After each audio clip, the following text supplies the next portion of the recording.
The Gory Gaze.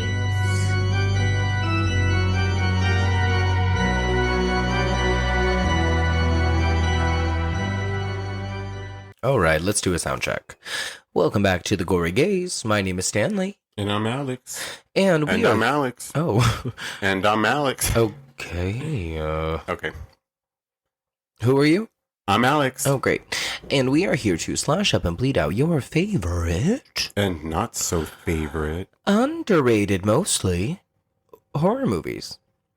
Yeah. Right? That's kind of like what we've decided that we're like mostly like focusing on. Like. Like and subscribe. I mean, I was looking at the roster of what we've done over the last however many months that we've been here. This is episode 27, by the way. Wait, are we on already? I'm just recording. Oh. Yeah, I just sound figured. check. Oh, well, check. Check. Sound check. checked. 1, 2, 3, 4. Okay. Welcome back. Yeah. What I was saying was, every movie that we've done, for the most part, is something that not most people talk about. Like Silent Night, Deadly Night 5. Who talks Yeah. about Silent Night, Deadly Night Part 5? The black sheeps, the Yeah, underdogs, yeah. Who talks about Home for the Holidays? We do. The I Gory know, Gays do. we do. You know, I have heard a couple of podcasts who talk about some of the movies that we've discussed, like Trick or Treat, obviously, that's a classic, and Black Christmas, of course, but we tend to focus... And New Year's Eve. What? That New Year's Eve movie. Oh, Midnight Kiss? Midnight Kiss. Oh, I was like, what are you talking about? The fuck is New Year's Eve? Calm down. There is a movie called New Year's Evil. Oh. Yeah, and that was going to be the other New Year's Eve movie that I was going to choose, but I thought Midnight Kiss was more fun because it's about homosexuals. Yeah, it was all right. It was okay. I think we liked it, didn't we? Yeah, it was cool. It was fun. There was a lot of man ass. We'll never see it again, but yeah. Yeah, I don't know if we'll ever watch it again. It was a good little slasher. But I guess this leads us to the little underdog that we're talking about today, which is what, Alex? Well, here we are, underdogs, and we're like, it was all right. It was okay. I don't know if I'll ever see it again. Fuck Midnight Kiss. No, I liked it. Okay, what was your question? Sorry. What are we watching today? Or what are we talking about today? Today we are talking about Carrie, the Rage. Or The Rage, Carrie. The Rage 2, Carrie. No, The Rage, Carrie 2. I'm fucking dead. One of those. It's The Rage, Carrie 2. That's the one. Okay. So, what was I saying? Oh yeah, so we are talking about The Rage, Carrie 2, which is everyone's favorite sequel, I think. Right? Yeah. Yeah. I mean, it's the it's the cleanest. I don't know, like, the second. It's the best version of Carrie compared to the first Carrie, because there's so many Carries out there. You know, there are a lot of, I think I know what you mean. There are a lot of Carries out there. And I kind of like how you put that, because this movie is very negatively reviewed. Like, this movie it was not well received at the box office. A lot of people just did not like it. But somehow, over the last few years, more specifically, I think it's gotten a little bit more love. But I've always liked it. Yeah, I've always too. really liked it. And what's funny is that it was never supposed to be a Carrie movie. I think it was originally just supposed to be some high school drama about a bunch of high school jocks who are basically date raping a bunch of girls. Like, it's based off of a true story. I don't know if you knew that or not. Yeah. Yeah, I didn't know that. Yeah, it's like something about it was like called The Spurs or something, like the Spur case or the Spur posse is what it was, and it was about these students from Lakewood, California, and there was like 20 to 30 of them who had made a point system out of sleeping with girls in their high school, and I mean, that's basically the plot of this movie. It's kind of weird though, because they really cleaned it up, because even if you Google the movie, it just connects it to Carrie the first, from the novel to the movie, and it has nothing to do with, you know, date rape or it being its own version of a movie, just related to Carrie.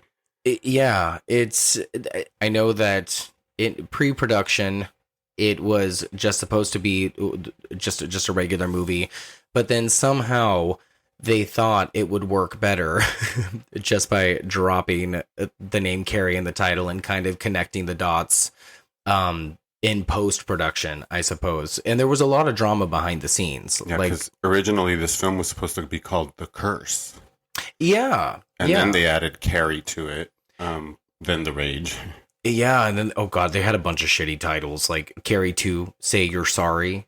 No. That was not, it's so silly. Like, it was originally supposed to be directed by Robert Mandel, and then he quit, and Kat Shea, who directed movies like Poison Ivy, which I love. I think that's a really terrific movie. She ended up having to come in, and there was only like less than a week to start filming, and she had to shoot or reshoot rather 2 weeks worth of footage.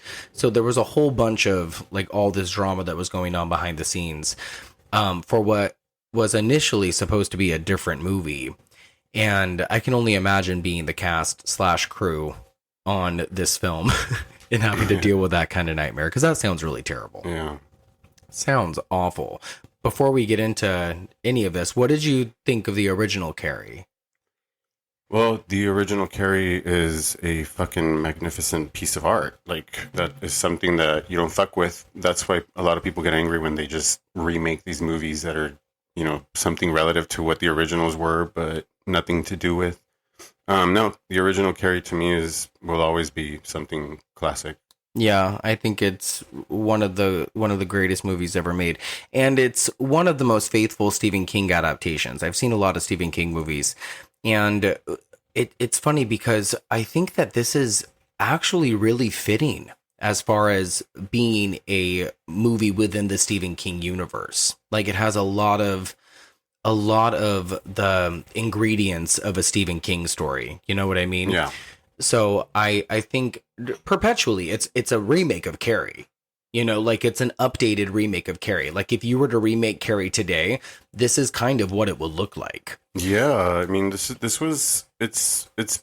better than it should have been, or better than it is, because first of all, I like the fact that they didn't use a prom again and take us back to school. That it's genuinely a party, which in the 90s, that's what was happening. All these house parties, so it was super scary already, like, to be put in the mental space of this can happen anywhere. Somebody's gonna get angry. Also, it's just kind of weird that this, to me, and I'm sorry that I'm going to say this, even I don't know if I should or not, but to me, this is comparable to somebody going postal at a school or at a party even, but we're okay with Carrie. It's kind of weird. But if it was any other type of violence going on, like, that would be different. Oh, I don't know, because and I don't think that's weird for you to say, because a month later is when Columbine happened. Like, this movie was released in March of 99, on March 12th. So it just turned 25, by the way. Happy birthday. But a month later is when Columbine happened. So it's just like weird to even mention this for me, because just to come out of my mouth was just like, should I even say that? Like, because it's like, we're okay with this, but put a gun in her hands and it's physically, the same thing. Well, I mean, it's the ultimate revenge fantasy. Yeah. You know what I mean? And it's played out in a supernatural way. So it makes it fun and it makes it entertaining.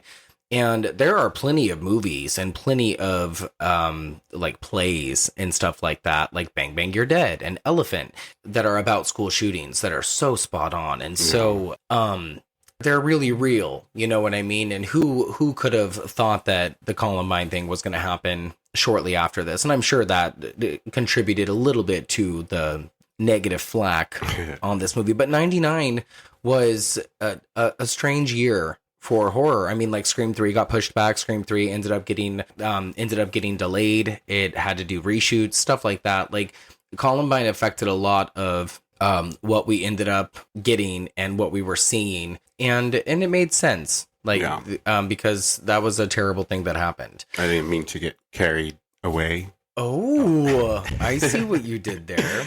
Anyways, yeah, so I just wanted to get that out of the way, just mention it and just be like, oh, you know what? Well, it's just, and perspective, it's kind of like the same thing, but just different. Okay. But we've all been there to where we all, like I say, we all have a little bit of Carrie inside of us, and revenge movies are just the shit for us as well. So we love that. Oh no, 100%. We love you, Carrie. And it's funny you say that too, because this movie came out when I was 12, a few months shy of 13. So this was like very much a pivotal time for both movies and just for like the age I was. So I had seen this, you know, like very pre-gay, like probably knowing I was gay, but like just having like a bunch of feelings and not feeling very included in school and feeling just, you know, I just saw this at like a really impressionable age. So this movie affected me in a very different way than most of the movies I watched at that time did. You know, this came out around the same time as Cruel Intentions, which I also saw around the same time. I saw these movies at an age that I probably shouldn't have. Yeah. I remember thinking, wow, like this is what high schoolers look like, for one thing. And watching it now, I'm like, man, these are clearly not high schoolers. Like it's one of those. But I just remember feeling like, oh man, this is kind of what it looks like. This is what it feels like. You know, like I got what Rachel was going through, and I kind of felt it. I felt the rage. You know what I mean? Because I was a sad, like lonely kid, and you know, I was going through some shit. So yeah, like this I related to this movie. It totally made sense. Like I didn't have to watch it twice. Like I totally understood it the first time to fall in love with it already. I know you're not a big fan of the vein part, you know, when it like grows. I mean, I loved it when I was a kid, but now I don't think it ages as well. It was just the perfect definition of rage, like running through your body, and how better way than to see it, you know, like you're actually seeing the rage happening like right before your eyes. She's not turning into Hulk, but like you can see it, you know, happening to her, like transforming into this rage. And I was like, wow. I don't think you're wrong. And I think that the effect is fine. I think it looks okay. I just don't think that, I think that they were just like, oh, we need to do something. We need to do something here to signify what's happening. And we'll talk about that when we get into the effects and all that. One more thing before we move further from that topic of the whole gun violence. Let me just clean that up, because in this movie, honestly, Carrie is not the enemy. This movie was, I believe, made to like be a little bit loud about what was happening during that time in school, you know, with that whole date rape thing. Oh yeah, and the teen suicide stuff. So it's like toxic masculinity is 100% what this was made for, not actually Carrie. You know? And it was super ahead of its time too, because like that stuff was very much happening, obviously, but like that stuff is still happening everywhere today, and there's not a lot being done about it. Well, last week we were talking about how this year is a lot about the kids that grew up on TV, you know, and those sitcom shows and stuff, being loud about how they were abused and stuff like that. So this year's their year. Yeah, come on, Amanda. Yeah. Give it to us, Amanda. We're ready for it, girl. And Ariana. They got some stories on Ariana Grande. God, 100%. Before we get into it, let's talk about what we've been up to personally here within the dome. It's 11/11, make a wish. Oh, holla. Yeah, guys. Happy Easter, I guess. Happy Easter. We should get that out of the way. Happy Easter to all those that celebrate. It's funny that we're talking about a Carrie-themed movie come the day that Jesus risen. What? You know what I mean? We've been up to a lot. We had a friend visiting from out of town. My friend Diana came. She met Alex for the first time. We spent some time together. We love Diana. So that was really exciting. And it's just a new start. This next month is going to be really mellow, I think, as far as my own personal journey goes. I'm going to be taking some personal time and just focusing more on shadow work and therapy and just life stuff. Sounds wonderful. Not going to happen. Everyday life just gets in the fucking way. As it's pouring down rain and I'm internally screaming. Yeah. Yeah, what about you? How are you feeling? You know what? Pretty... Be honest. What do you mean, be honest? How you feeling, baby? I'm feeling great. He's such a fucking liar. I'm wonderful.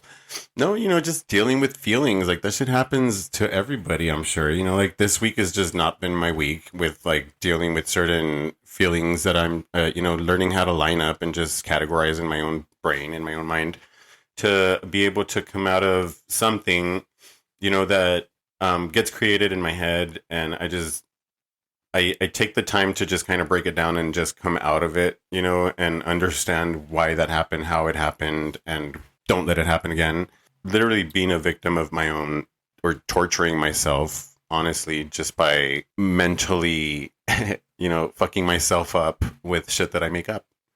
And not that people's feelings aren't valid, or my feelings are not valid. When certain things happen, it's okay to deal with them, the way you want to deal with things, and not to go off topic or anything with all this bullshit. But No, totally. yeah, that's how I've just had a rough week, with feelings involved, and it's okay because sometimes we put all those feelings away. We tuck them away somewhere dark, in our heads, and we don't deal with true feelings. And we tend to move on with the everyday life and trying to fit into this, world that is the today.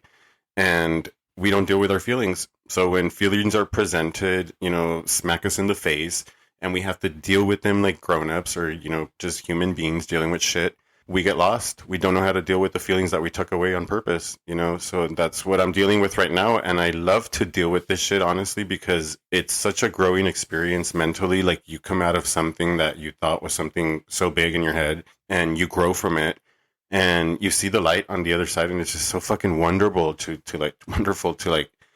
raise above that, level of consciousness, and be in a place where you can tuck away and categorize your feelings and put them away in bins inside of your head. And the next time that they approach, you know how to deal with it.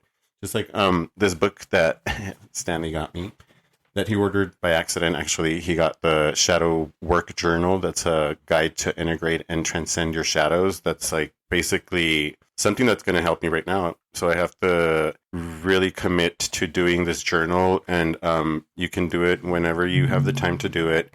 And it's going to teach you how to tap into your shadow. That is basically what I'm talking about right now, is all these feelings that we store in the back of our head and we don't deal with. So when they're presented, become squirrels, or we just put ourselves in a box. And that's what I'm dealing with this week. This is not a PSA for Zoloft. It's not a PSA for the Shadow Work Journal either. Hashtag Shadow Work Journal. Oh, but everybody should do the Shadow Work Journal. My friend Ashley suggested it, and I ordered one, accidentally bought two, so I gave one to him. And I started it yesterday, you know what? And I just like that shit, though. I like self-help books. I'm glad you said something, though, because I go into spiraling depressions probably 47 times a week. And, our friend Scotty over at Fun with Horror not too long ago went on a good conversation starter, I think, about how, these kind of feelings affect him. And, it's just about execution, and it's about like what you can do. It's actually wonderful if you accept what's happening to you, and you kind of like let it just unfold in front of you, and you deal with it, as opposed to, becoming this little bitch and hiding underneath sheets and thinking that the world is done, just because of something you can physically control and maneuver. You can absolutely get through this, and there's another fucking, the grass is greener on the other side, and blah, blah, blah. Yeah. But yeah, there is, there's better days ahead, and it's just all how we, approach these days, because honestly, the day starts with your own mentality and how you want to have the day. Don't let the day, don't wait for the day. Yeah, exactly. You wake up happy, you'll be happy.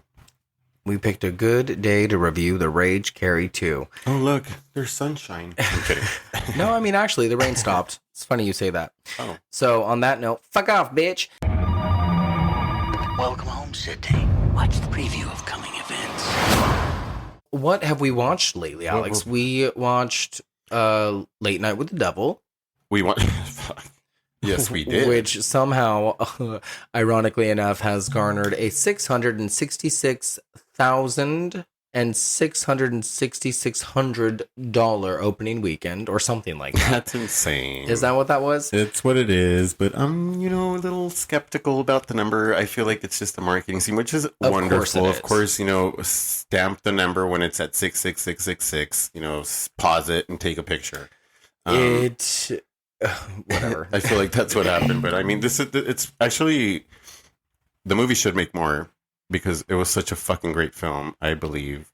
It was fun. Yeah. It was fun. It was very hyped. I think it deserved a majority of the hype that it got. I think that it probably could have shaved off like 10 minutes, but there was just a few plot holes that I think that didn't get covered I enough. feel like if you watched it at home while you're doing shit, it would have been a better movie. Really? Just because it feels like a late night show anyway, so you Late wouldn't night really with the devil? miss much of it because you're hearing the background noise. Well, it's like a late show. It's like a late show. Yeah. Yeah. It's like I I think- told you, like I was like, this is exactly like Jimmy Kimmel and the little chubby guy that works with him, Oh, I want to say Chewy, but that's not his name. isn't it? No, that was Chelsea Handler's little sidekick, I think. Jaime. I don't know. I forgot his name. I have no idea. Guillermo. Guillermo. Yes. Guillermo. Thank you. That's it. That would have killed me all night. Yeah, it was good. It was good. I really enjoyed the little girl Yes. who Oh my played gosh. what was her name? Not Fuck. Ingrid. Ingrid was the actress's name. Oh God, I forgot her name in the film. But she was wonderful. She was amazing. She was the best part of the movie, Good for and you. I think that David Desmalchian did well. I think that he's always good in whatever he's in, and it was just it was creepy. It was creepy. I don't think it was anything like the scariest thing I've ever seen. This is Lily. Lily was her name. But again, like they're doing this marketing ploy with these movies that they're releasing lately with the scariest movie you'll ever see. I've heard that shit so many times. And then we saw Immaculate. Mhm. And straight up, like the first hour is fine. It's Mhm. not like anything to write home about, but the last 20 minutes were gold. You know what I Yeah. mean? The last 20 minutes were so much fun. And I wish that the first hour were like that. It's a slow burn. And but- honestly, that's a Carrie moment. Yeah. You know, like that was your Carrie moment. Yeah, but like I wanted that for the whole movie. Like I Yeah. wish that the whole movie for Immaculate was the last 15, 20 minutes. And Sweeney, what's her name? Sydney. She did it fucking amazing. Wow, that girl can fucking holler. She's a screamer. She yeah. fucking hollered, dude. She It was got so a good. big set of lungs. She gave and- us teeth. She gave us saliva. Every She gave way. us mouth. Yeah, so those were the two theatrical releases that we saw, and they were fine. I don't think that they were the absolute. The scariest movie Yeah, of the like year. I don't know what everyone is saying. Like I don't get that. It is what it is. But I mean, I'll probably watch Late Night with the Devil again. I'll never watch Immaculate again. But I Yeah, will and tell you. What? Also, I mean, there's a lot of new horror fans coming up, you know, kids and all. So it might be the scariest movie for them of the year. Because to us, you know, dinosaurs that we've seen so many horror movies, it's like that's not the scariest. Come yeah, on. like give me a fucking. So break. exactly, what is your scariest movie of all year? I mean, of the year, I don't. There's not enough that. I mean, we have so much to look forward to. I mean, Yeah. we saw trailers for movies like that. Spider movie looks scarier than anything that I've seen so far. Yeah. What's it called? Sting. And I've been wanting to have like an arachnophobia type of, you know, reboot or something happening, and I'm really glad that they did it with one spider because it looks pretty scary. Spider movies scare Yeah, the shit out of yeah. me. I've never done well with spider movies, even like the comedy ones. Like they just really, really creep me out. And this one has a little comedy break, you know, it seems like, but if it's so but it's like well a done, dark comedy, yeah. Yeah. And what else is coming out? The First Omen. And that, like, it's funny because we just had Immaculate and then we're Mhm. going to get The First Omen. I don't think that it's wise to release two, like, church related horror films back to back like that, especially because I think that The First Omen is going to be a lot better. Well, it's the weekend. It's you know, the like Easter weekend. thing. This is the moment. You know, this is their Halloween. I went to buy eggs yesterday and they were like $17 fucking dollars. What is up? We just wanted some breakfast. What else is coming out? In a Violent Nature. Yeah, they don't show too much in the preview. What they show is enough, you know, for what we can kind of assume. Yeah, the movie's it's gonna about. be a throwback to like the 80s slashers apparently. And I have a friend at work who knows the editor of that trailer and he said that the movie is really good. It And looks good. I don't know what that means, but The I'm- scariest movie of the year. ooh, I don't know. I like movies like that though. Yeah. I like movies that are like brutal and in your face and just like really unapologetic. Mm-hmm. We also saw the trailer for Beetlejuice 2. Yes, we did. Everyone's losing it. I mean, enjoyed it. I'm I- ready for it. I think it looks great. Yeah, I'm not mad at the picture at all. Like, I'm not mad at this movie. I'm reading comments from people who are like, Winona looks old. Does she? hello. I hope she does. This movie came out 30 years ago. You motherfuckers. Or Like, else what we'd do be you having expect? AI Winona. Yeah, and do we want AI Winona? No. Oh, by the way, in the Late Night with the Devil, apparently a lot of the audience members were AI. Are you serious? Yeah, isn't that wild?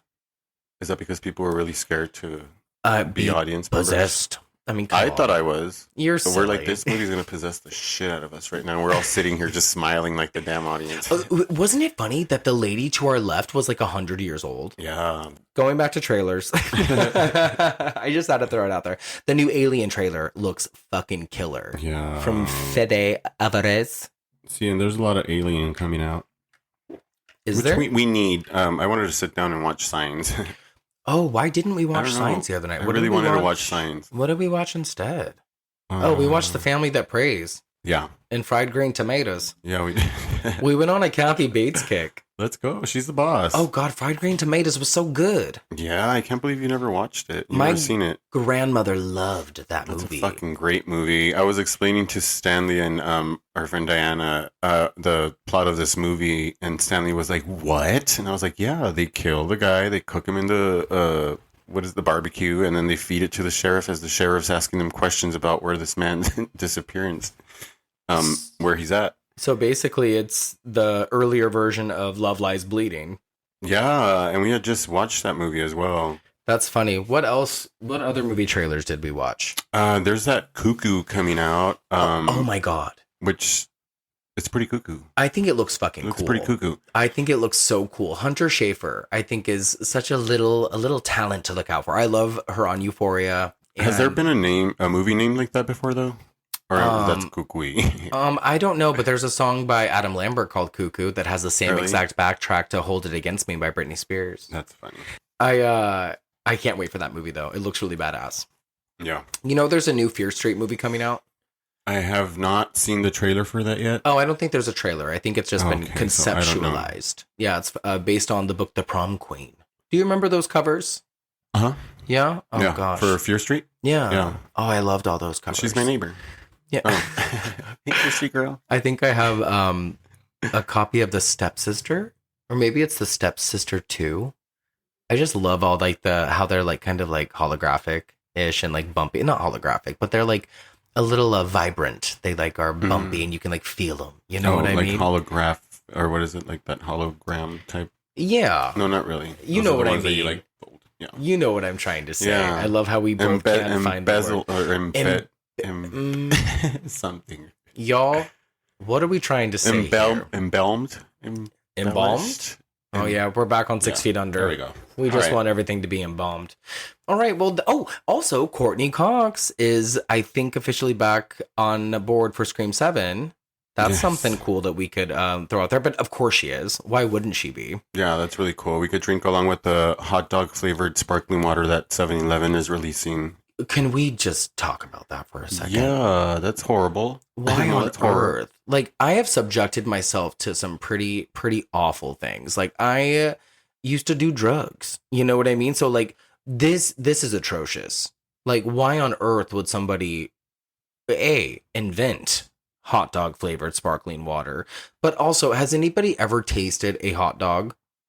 Yeah. Why would you want to drink a hot dog? Especially the 7-Eleven hot dogs because they're so flavored. Like, they're so, seasoned with, like, peppers. Do you think and it's stuff. a 7-Eleven flavored Yeah, hot absolutely. dog sparkling water? It has to be because it's 7-Eleven flavored hot dog. Yeah, it's a 7-Eleven flavored hot dog. I'm literally going to Sparkling throw up. water. Ew. That's fucking disgusting. I want one. Oh my god. I'll sip one. I'll sip right. it. Fuck it. Well, I guess we can move But on. I don't want it cold. I want it like room temperature. And we're done. Because you have to get past the cold feeling to get the taste. So it's like I just want to taste it. I'm like gagging. Oh my god. Girl, you ain't got Well- for gag reflex. Okay. Oh my god, Alex. The people under the stairs. All right, I guess that this would be a good transition as ever. I mean, Alex, tell us a little bit about the people involved. Okay. Directed by Kat Shea. You had mentioned earlier. She's also an American actress and director of Poison Ivy, which we here at the Gory Gays adore.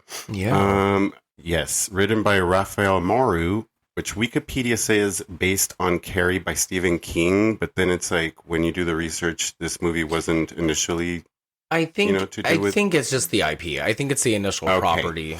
Produced by Paul Monash and starring Emily Bergl.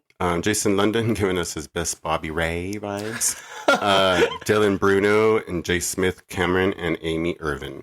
Cinematography, I have Donald M. Morgan. Edited by Richard Nord.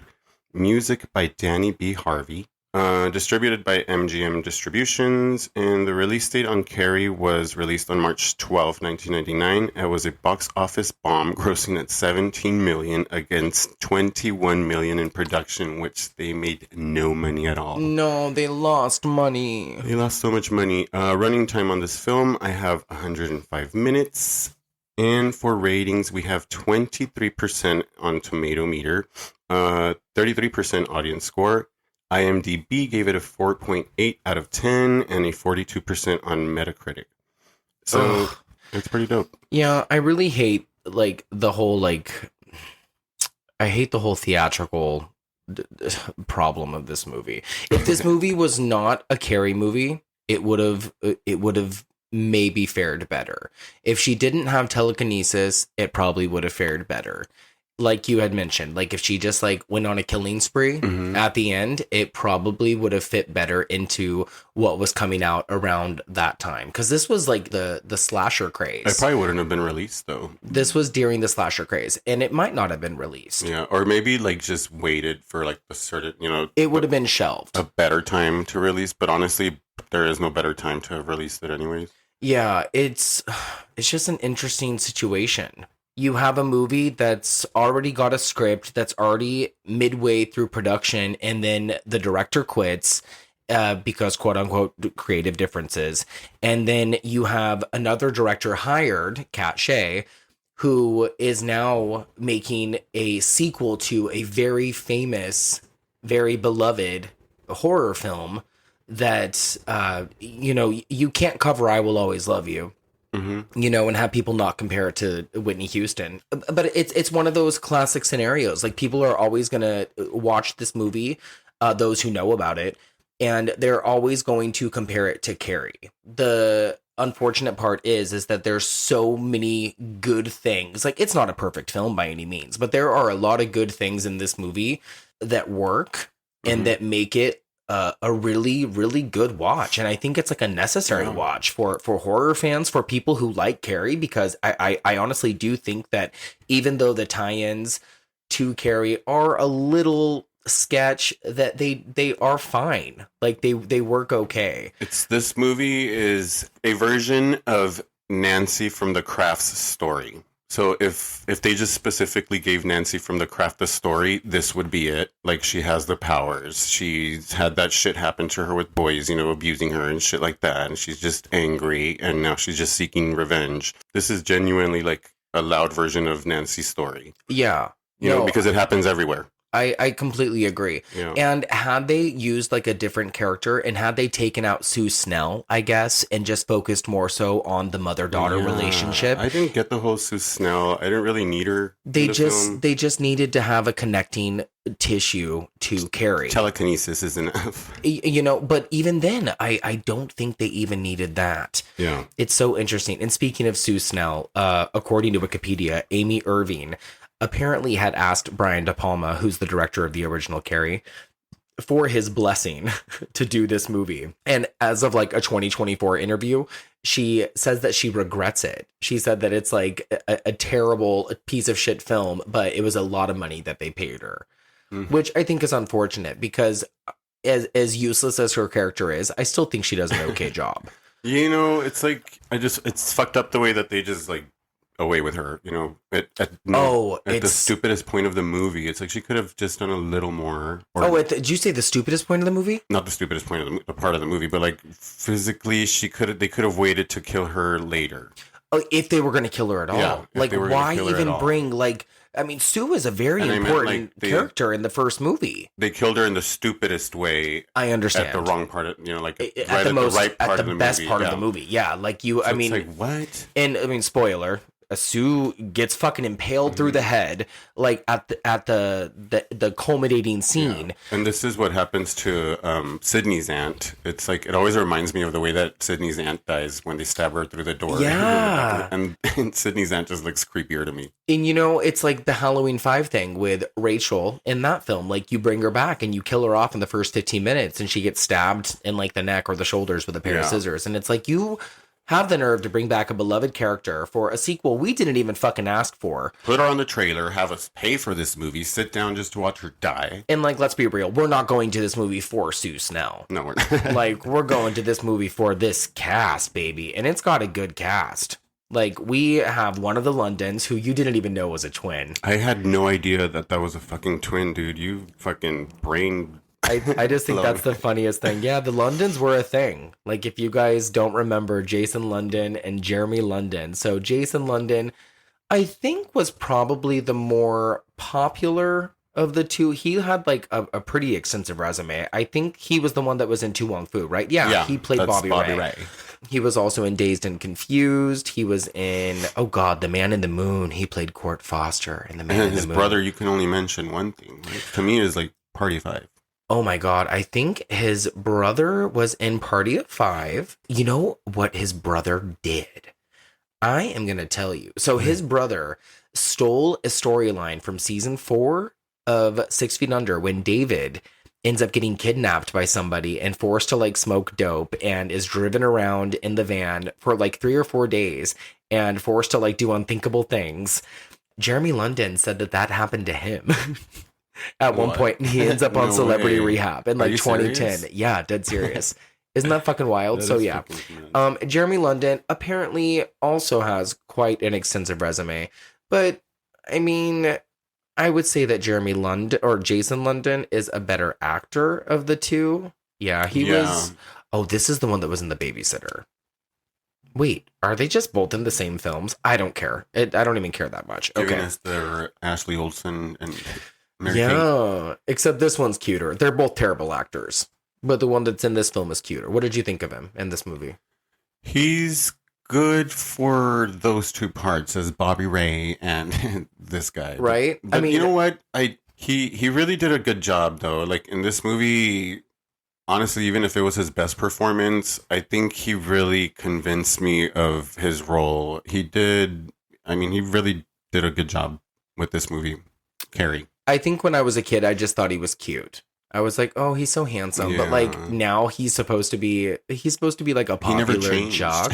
He's like 30 fucking years old. He looks the same. And then we have just like other people that you should know, like Zachary Ty Bryan from Home Improvement. Like, what a piece of shit this kid turned out to be. He ended up getting a DUI recently, I think. Yeah, it was this week. Yeah, I'm pretty sure.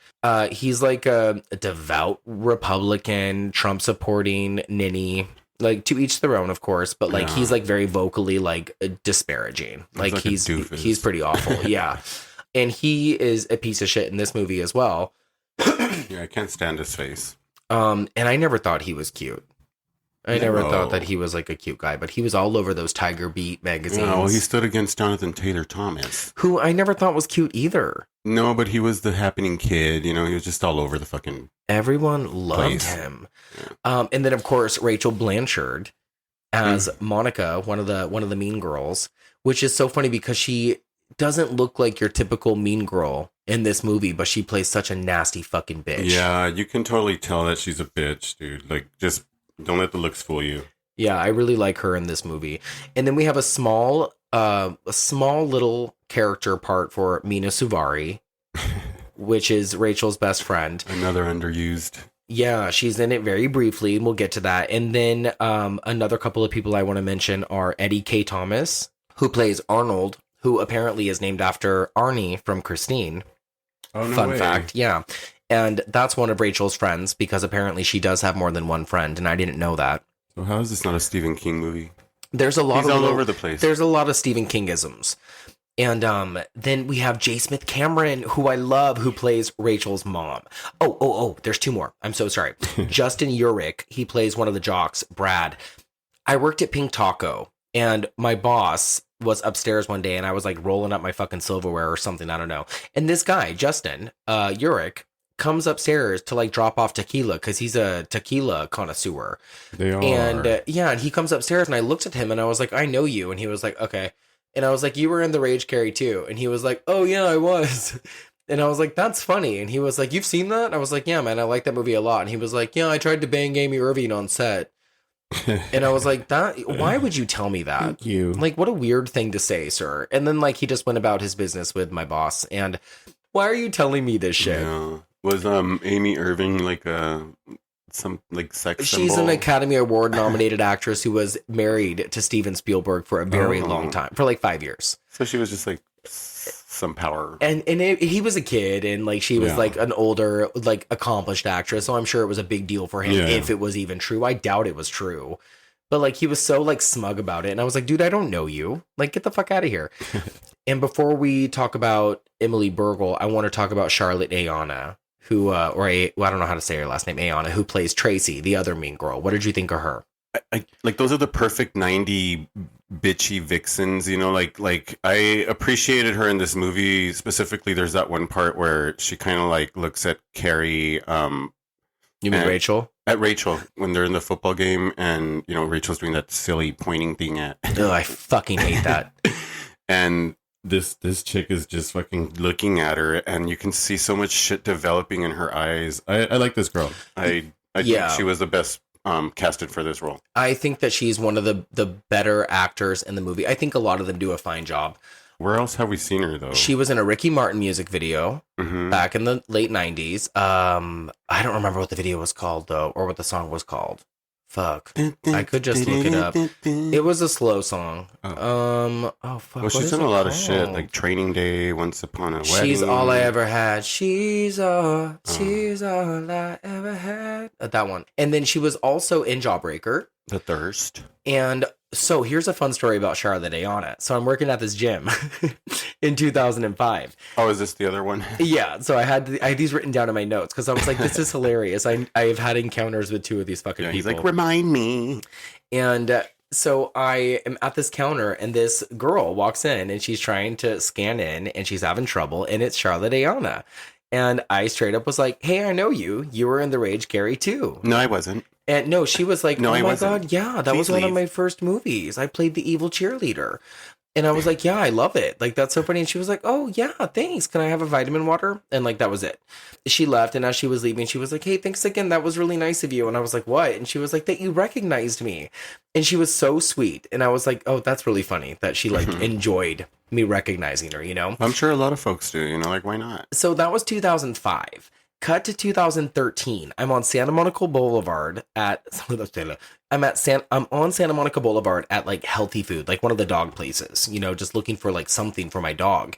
And she's there at the cash register and I'm behind her and I look at her and I was like, hey, I know you. And she looked at me and she was like, yeah. And I was like, I met you at a gym in 2005 called Groove Fitness. And she was like, yeah. And I was like, I could tell that she had no fucking idea who it was.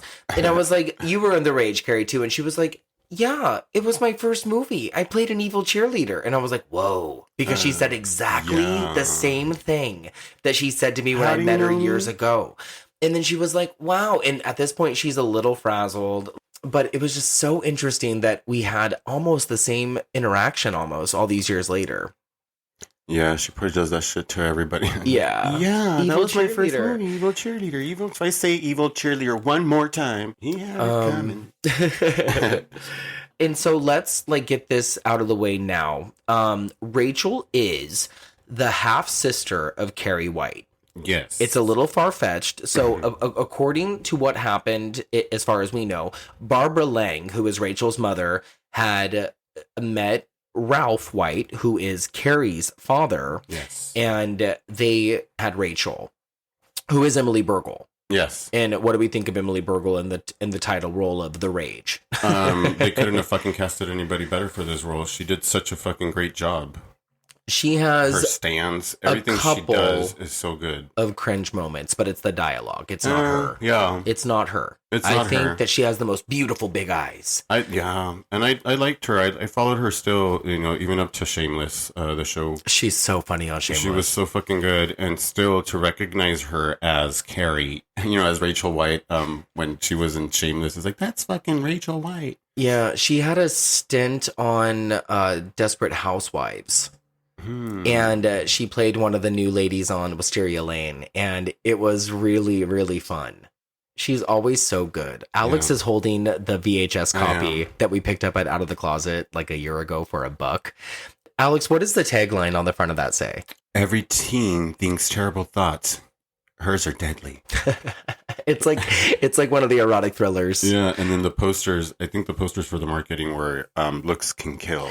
You guys just Googled a poster for The Rage Carrie 2. I had the cutout of her, like I had cut out the shape of her and put it on my binder in the 7th grade after I saw this movie. This is fucking great for a shadow box. I got suspended for 3 days. Yes, because this is around the same time that Columbine happened. For rage? Yeah, like so. Well, I mean, I get it, but yeah, like it's what I was saying earlier. My science teacher had asked me to remove it, and I didn't because I was like, "Why would this be a thing?" And I was like, not aware of what was happening around me. You know what I mean? Your science teacher was fucking Carrie White's mother. He's all because it's causing me feelings inside of me. That are Mrs. Wade looked a coming lot up to life. She looked a lot like Piper Laurie from The Faculty. There you go. Let's talk about real quick some of the movies that came out around this time because, like we talked about already, this movie opened with $7 million, and again against a $21 million budget, and it ended up falling down to 7th place in its second week. It opened number 2, by the way, and then by the third week it was number 12. By the fourth week it was number 17, and by Memorial Day weekend it was 54, and it was making like $3 a week that per screen on average. Where's this theater at? I want to go to a 2-cent theater. I want to see a revival of The Rage Carrie 2. A revival? Yeah, and also I want to point this out too because you had watched the remake with Chloe G. Moretz and our girl Julianne Moore, which I also think is fine. I don't think it's a terrible adaptation. I think there are bits and pieces that are good. I don't think our little Chloe is all that well cast, but again, not entirely her fault.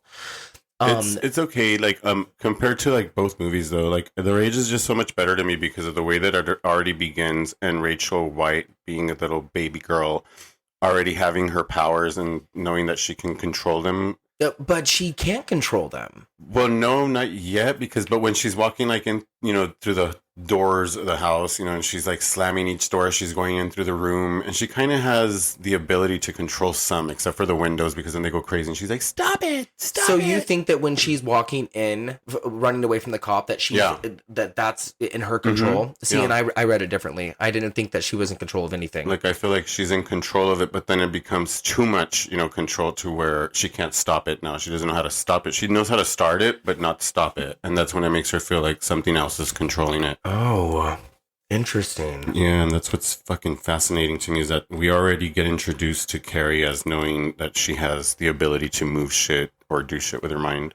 And here's the thing. Then if knowing at such a young age that you have all these fucking powers, and I know for the sake of the movie or we wouldn't have one, why not just fucking become president?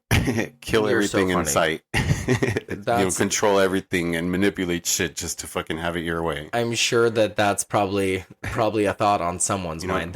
Go to Burger King, order with no onions, and make it yourself. You're so funny. That's what I was gonna say though. That what I really like that the Carrie remake did, but I also think should give the credit to The Rage Carrie 2 is with the sex videotape. Because they broadcast it in the big finale part, you know what I mean? And then in the Carrie remake, they broadcast the period tape at the prom. Yeah. And I think that's like, dude, you guys totally stole that from The Rage. You fucking right up ripped that from The Rage. And The Rage, I feel like, did it better. There's pieces and parts that you can totally compare that were like ripped off of each one of the versions of Carrie. Because there's that other version with what's her face? You said was Angela Bettis? Yeah. Which is, I think, supposed to shadow the original. I mean, the 70s. It's much more the book.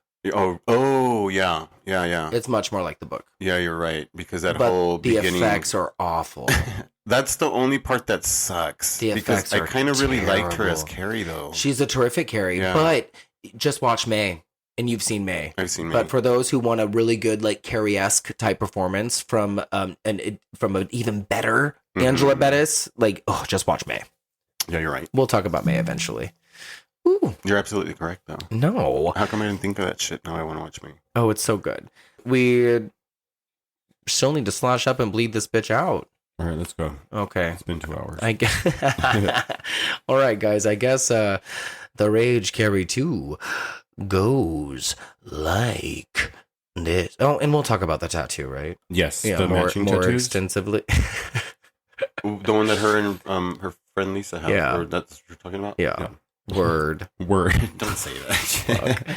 The Rage Carrie 2 goes like la-di-da, la-di-da. Oh, At your age, it's perfectly normal to be afraid of turning out like your parents. Is that scary for you? All your life, you've known that you were different. Must be nice not having to be like everybody else. Sometimes I really wish I could just be one of the shiny, happy people, you know? Come on, this girl's just a skank. You don't even know her. What, you do? Yeah, I do know her. The others don't understand you. At least be seen with someone cool, someone who counts. Maybe somebody needs to teach the two of them a little lesson. And they Rachel? don't want you around. If you want to talk out your feelings, Well, to hell with them. So you want to know how I'm feeling today? When Rachel was growing up, did you ever see objects move by themselves? What is wrong with this picture? You've heard of Carrie White, haven't you? 73 people died night of the prom. Next semester, Rachel! terror Dude, it's her! It's her doing it! runs in the family. The Rage Carrie 2. Man, we missed another killer party. We open on a red paintbrush and a whole bunch of Catholic. Okay, so the red paintbrush, is that like to tell us that the movie's starting where the other one ended? Where her sister was all, her face was all covered in pig's blood? Oh, maybe. Yeah, maybe so. Like everything's like all red. Yeah, a little Carrie and homage. stuff. Yeah, you know what? I wouldn't disagree with you on that. Yeah, I think there's a lot of little nods Yeah. to that kind of stuff throughout. And I wonder if this was how it was originally supposed to open. You know, I wonder if there's Probably. a script floating around for the curse. Like an unseen, the curse, really. Like I'm pretty certain that there is, because every time that they make a script, they change it as they go, right? I mean, you can get new script pages the day of. Yeah. Minutes beforehand. Like there have been so many horror stories in horror movies, especially horror sequels, especially, you know. And again, this movie has such a troubled production history. Oh yeah. I will say right away that Barbara Lang, who is played by J. Smith Cameron, who you will probably mostly recognize from Succession. She plays like the hard ass, like corporate lady. Yeah. I only watched the first season, but that's a really good show.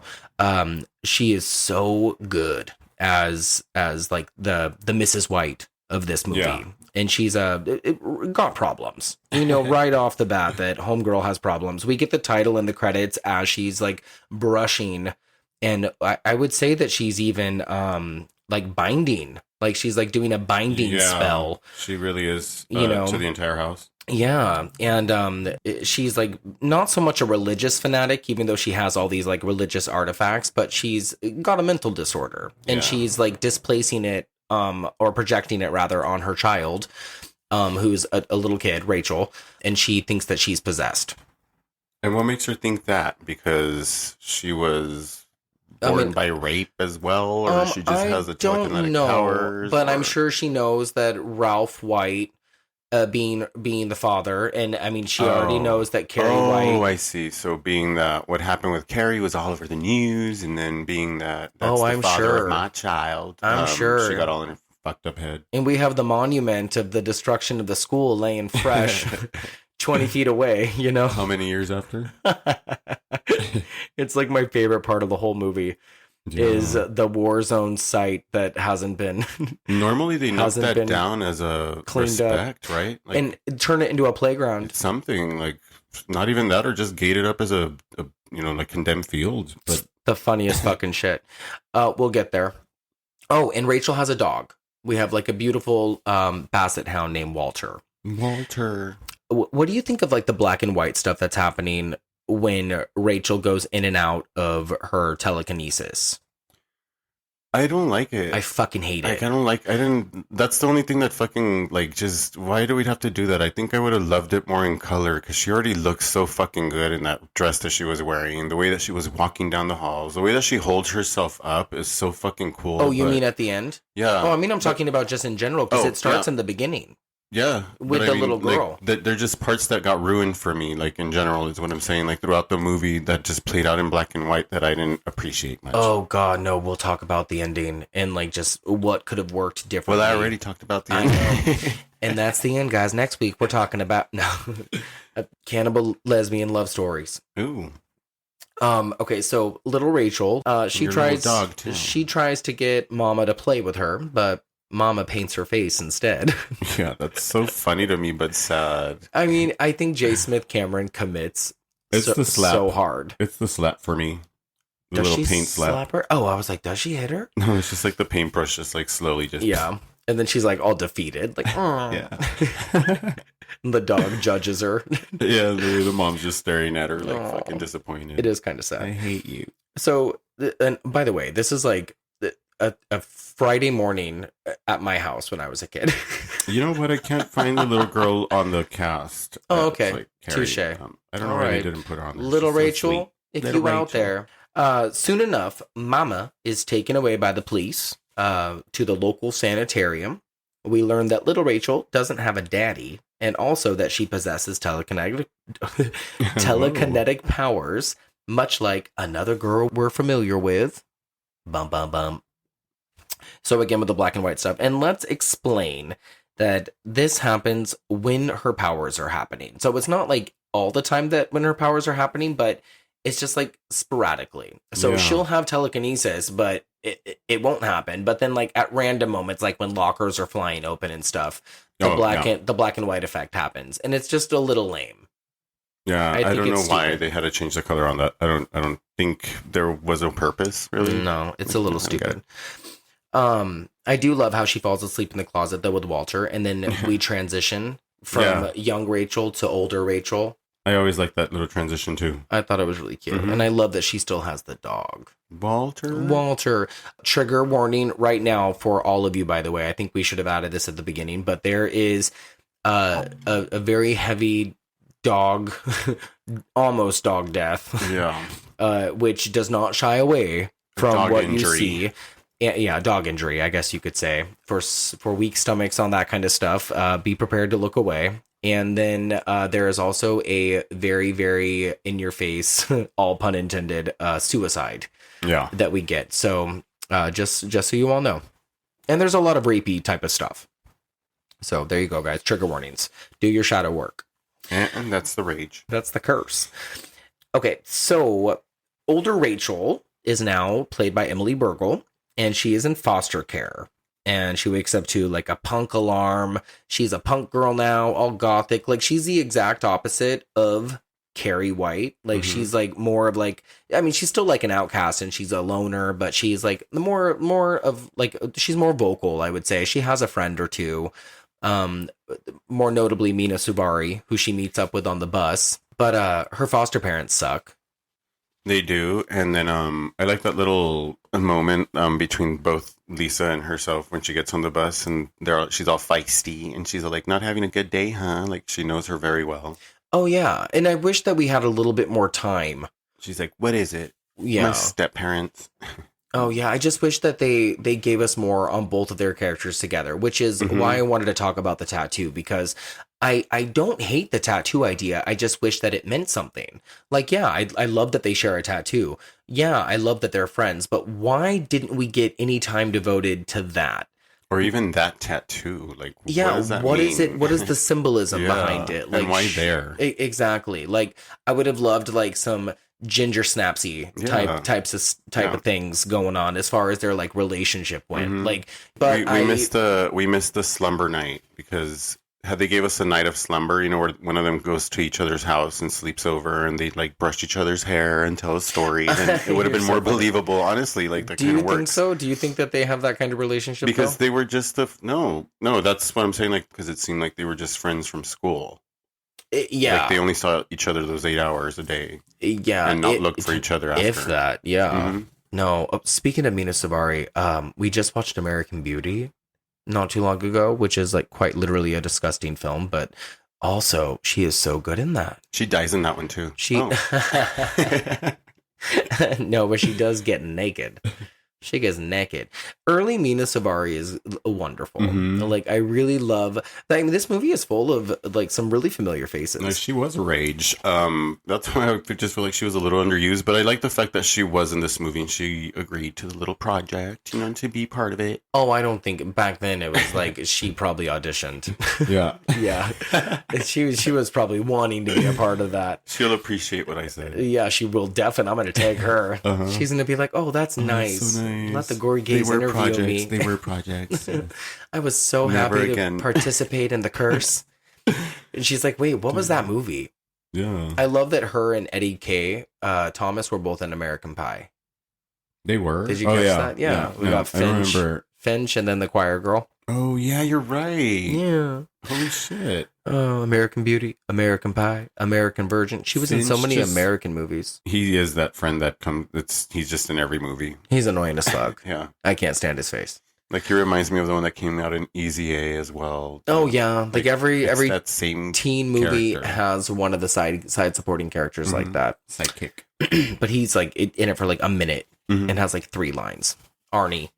Okay, so Rachel meets up with best friend Lisa, who is, I mean, I guess they're best friends. We're told they're best friends. And she reveals that she lost her virginity the night before, which is why they did not speak to each other. She gave it up. We get a high school pan shot that we get in all of those teen movies. We get the cheerleaders, the weird musical kids making out, the football players, the losers, all of that. And we know our places very quick when we meet the football players and the mean girls. And they're all really disgusting. Yeah, all of them. Really are. All of them. There is not one redeemable quality about any of these fucking antagonists, right? Like, all of them are pieces of shit, which is kind of fun because that means when the big moment comes, you're rooting for all of them to get theirs. And I will spoil this as well. The conclusion is pretty satisfying. Yeah, it really is. It's illogical, but it's really satisfying. But these football players are really something else. They've been friends for a very long time. They're headed by this guy named Mark, who is like 60 years old, played by Dylan Bruno, who looks a lot like Mark McGrath from Sugar Ray. He really does. Like, he looks literally like Mark Wahlberg. Like, he looks like a mixture of these like just 90s douchebags.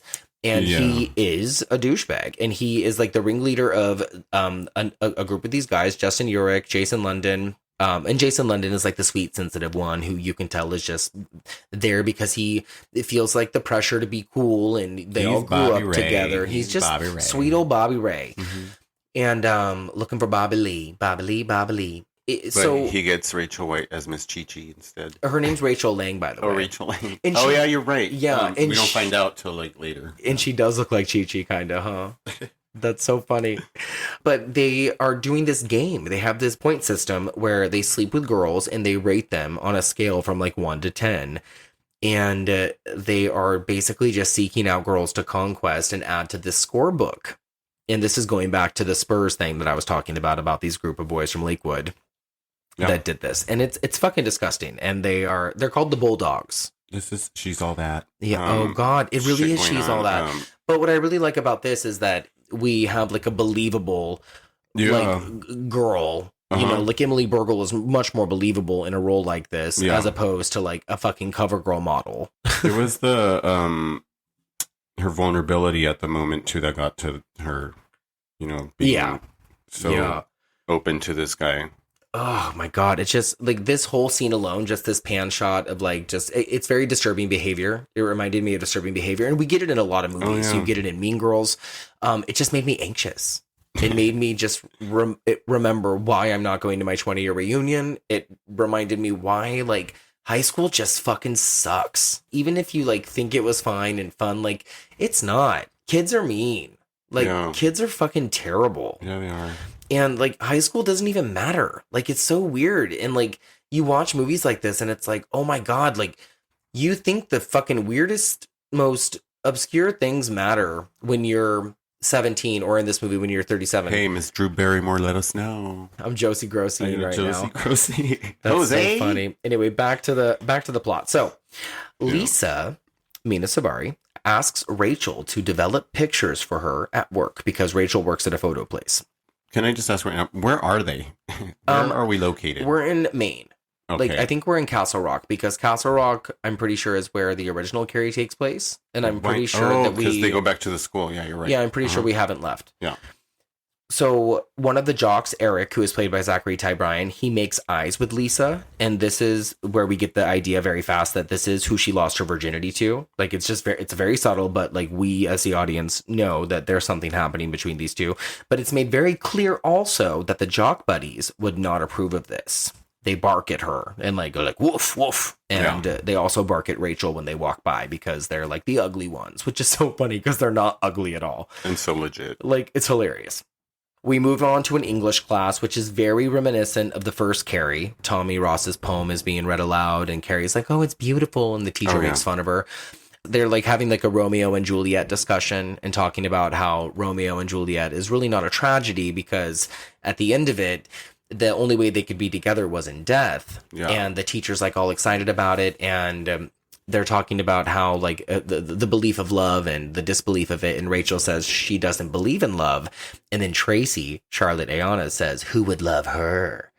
So you have like a more vocalized, like a meaner streak from people like the students, I guess, in this one. And it's the teacher like allowing this with his behavior. Which happened a lot in the first one, but that I don't know. I feel like the kids in this one are a little bit more mean. Oh, yeah, definitely. You know, and I think it's just like going back to like this being an amplified remake of the first one. Like this is like the true definition of a reboot.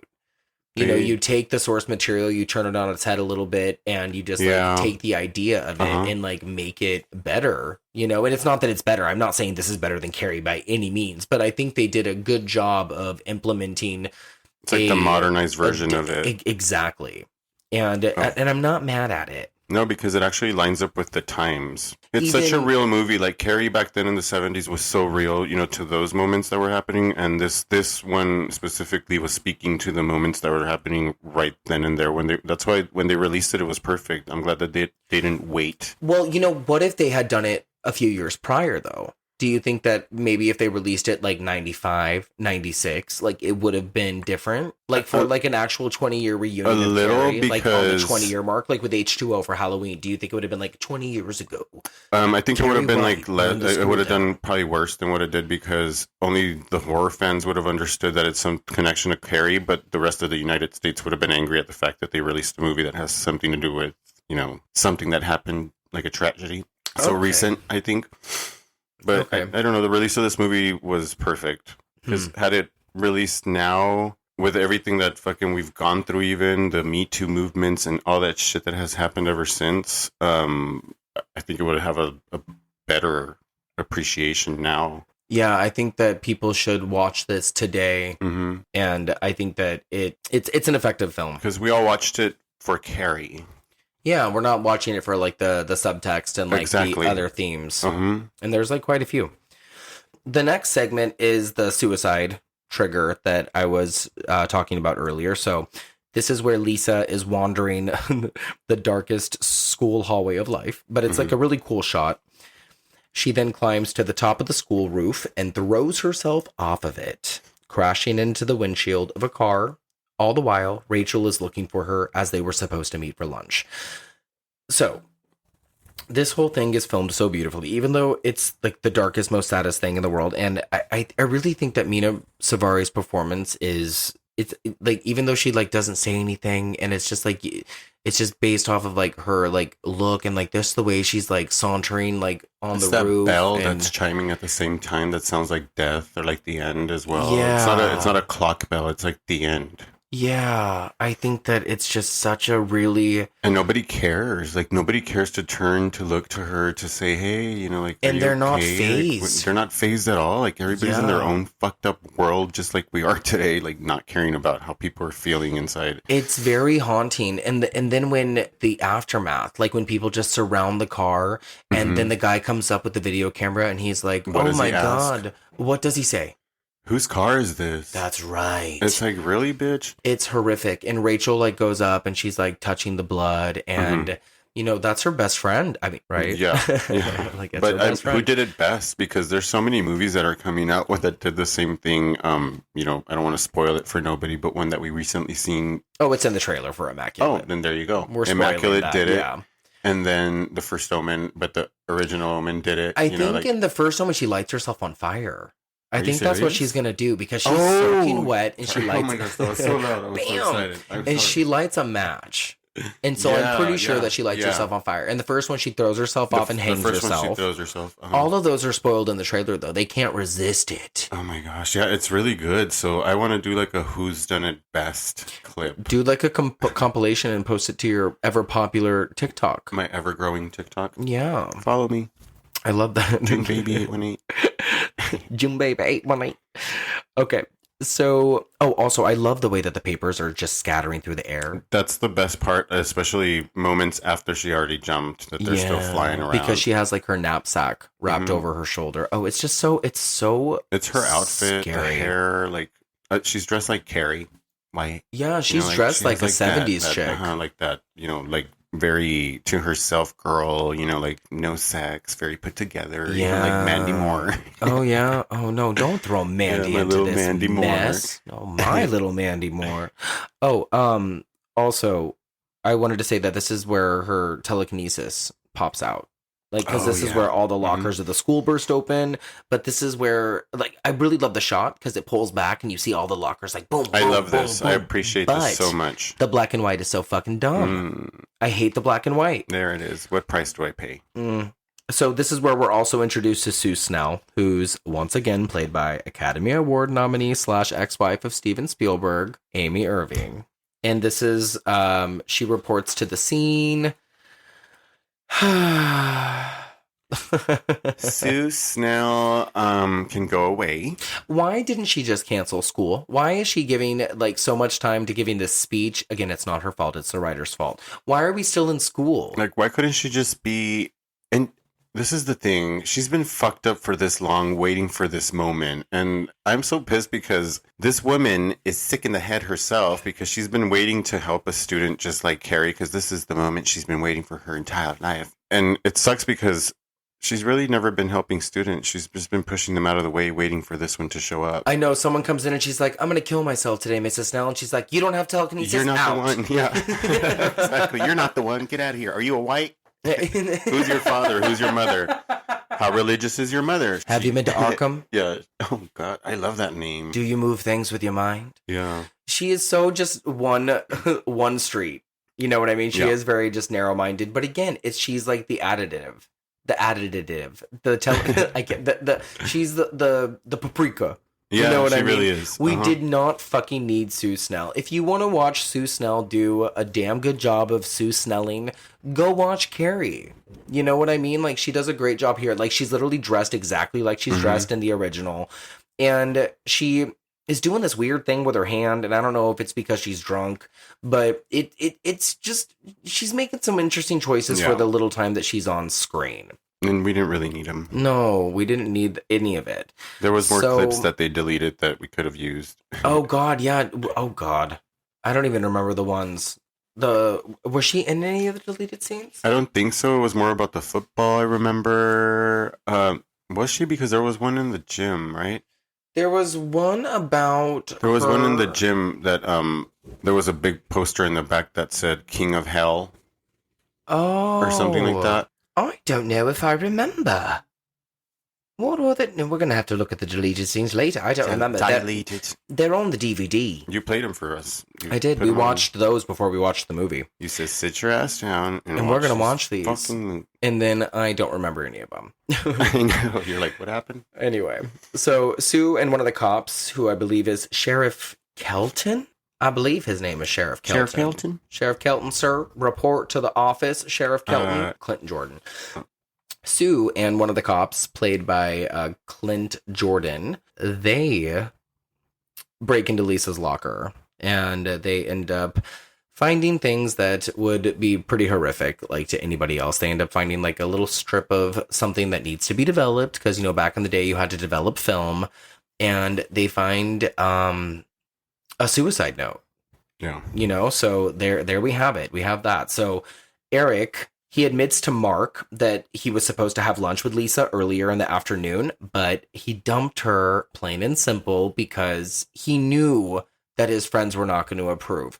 What do we think of this? Because that kind of gives him like a little shred of humanity. This scene, like he again, zero redeeming qualities, but out of all of the jocks, he's the one that like, it's like he's younger. Yeah. I feel like he has a younger mindset, you know, But see, so but like that's he's the looking thing. up to them. Like he's He's- like looking up to them. He liked her. I think he actually He's liked her. younger, but she was younger.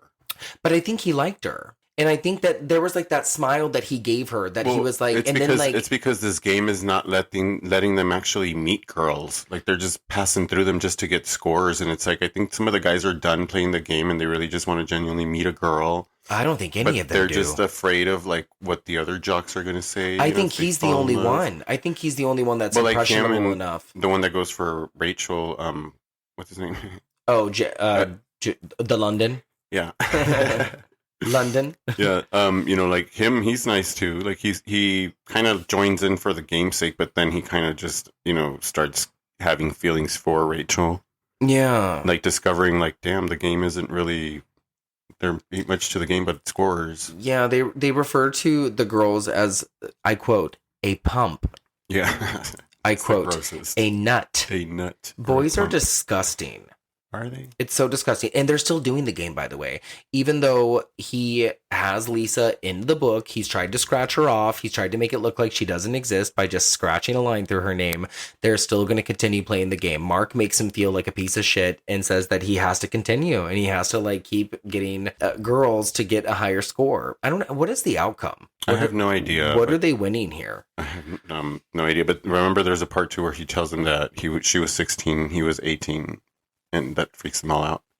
Oh. She's like, I can't say anything because she was 16 and I'm 18. Oh, that's right. The whole statutory rape Mhm. thing. That's why I'm saying like course. he's young, but she was younger. Oh, you're 'Cause right. he's I guess younger he than just all of looks younger than everybody Yeah. else, like all the actors. Yeah. Like he looks to them like he's No, like, definitely he's being groomed. You know, like by this 100%. little group. yeah. Ugh, God, it's like looking at this from like watching it on our television. Like it kind of looks like he looks a little Brad Renfro-y. Oh yeah, You know, rest in peace, because I love Brad Renfro, and I'm sure he would have continued to churn out beautiful, compelling work because he was just one of those actors. And I'm not putting him in the same sentence as Zachary Ty Bryan. Like, maybe what if he was in this movie?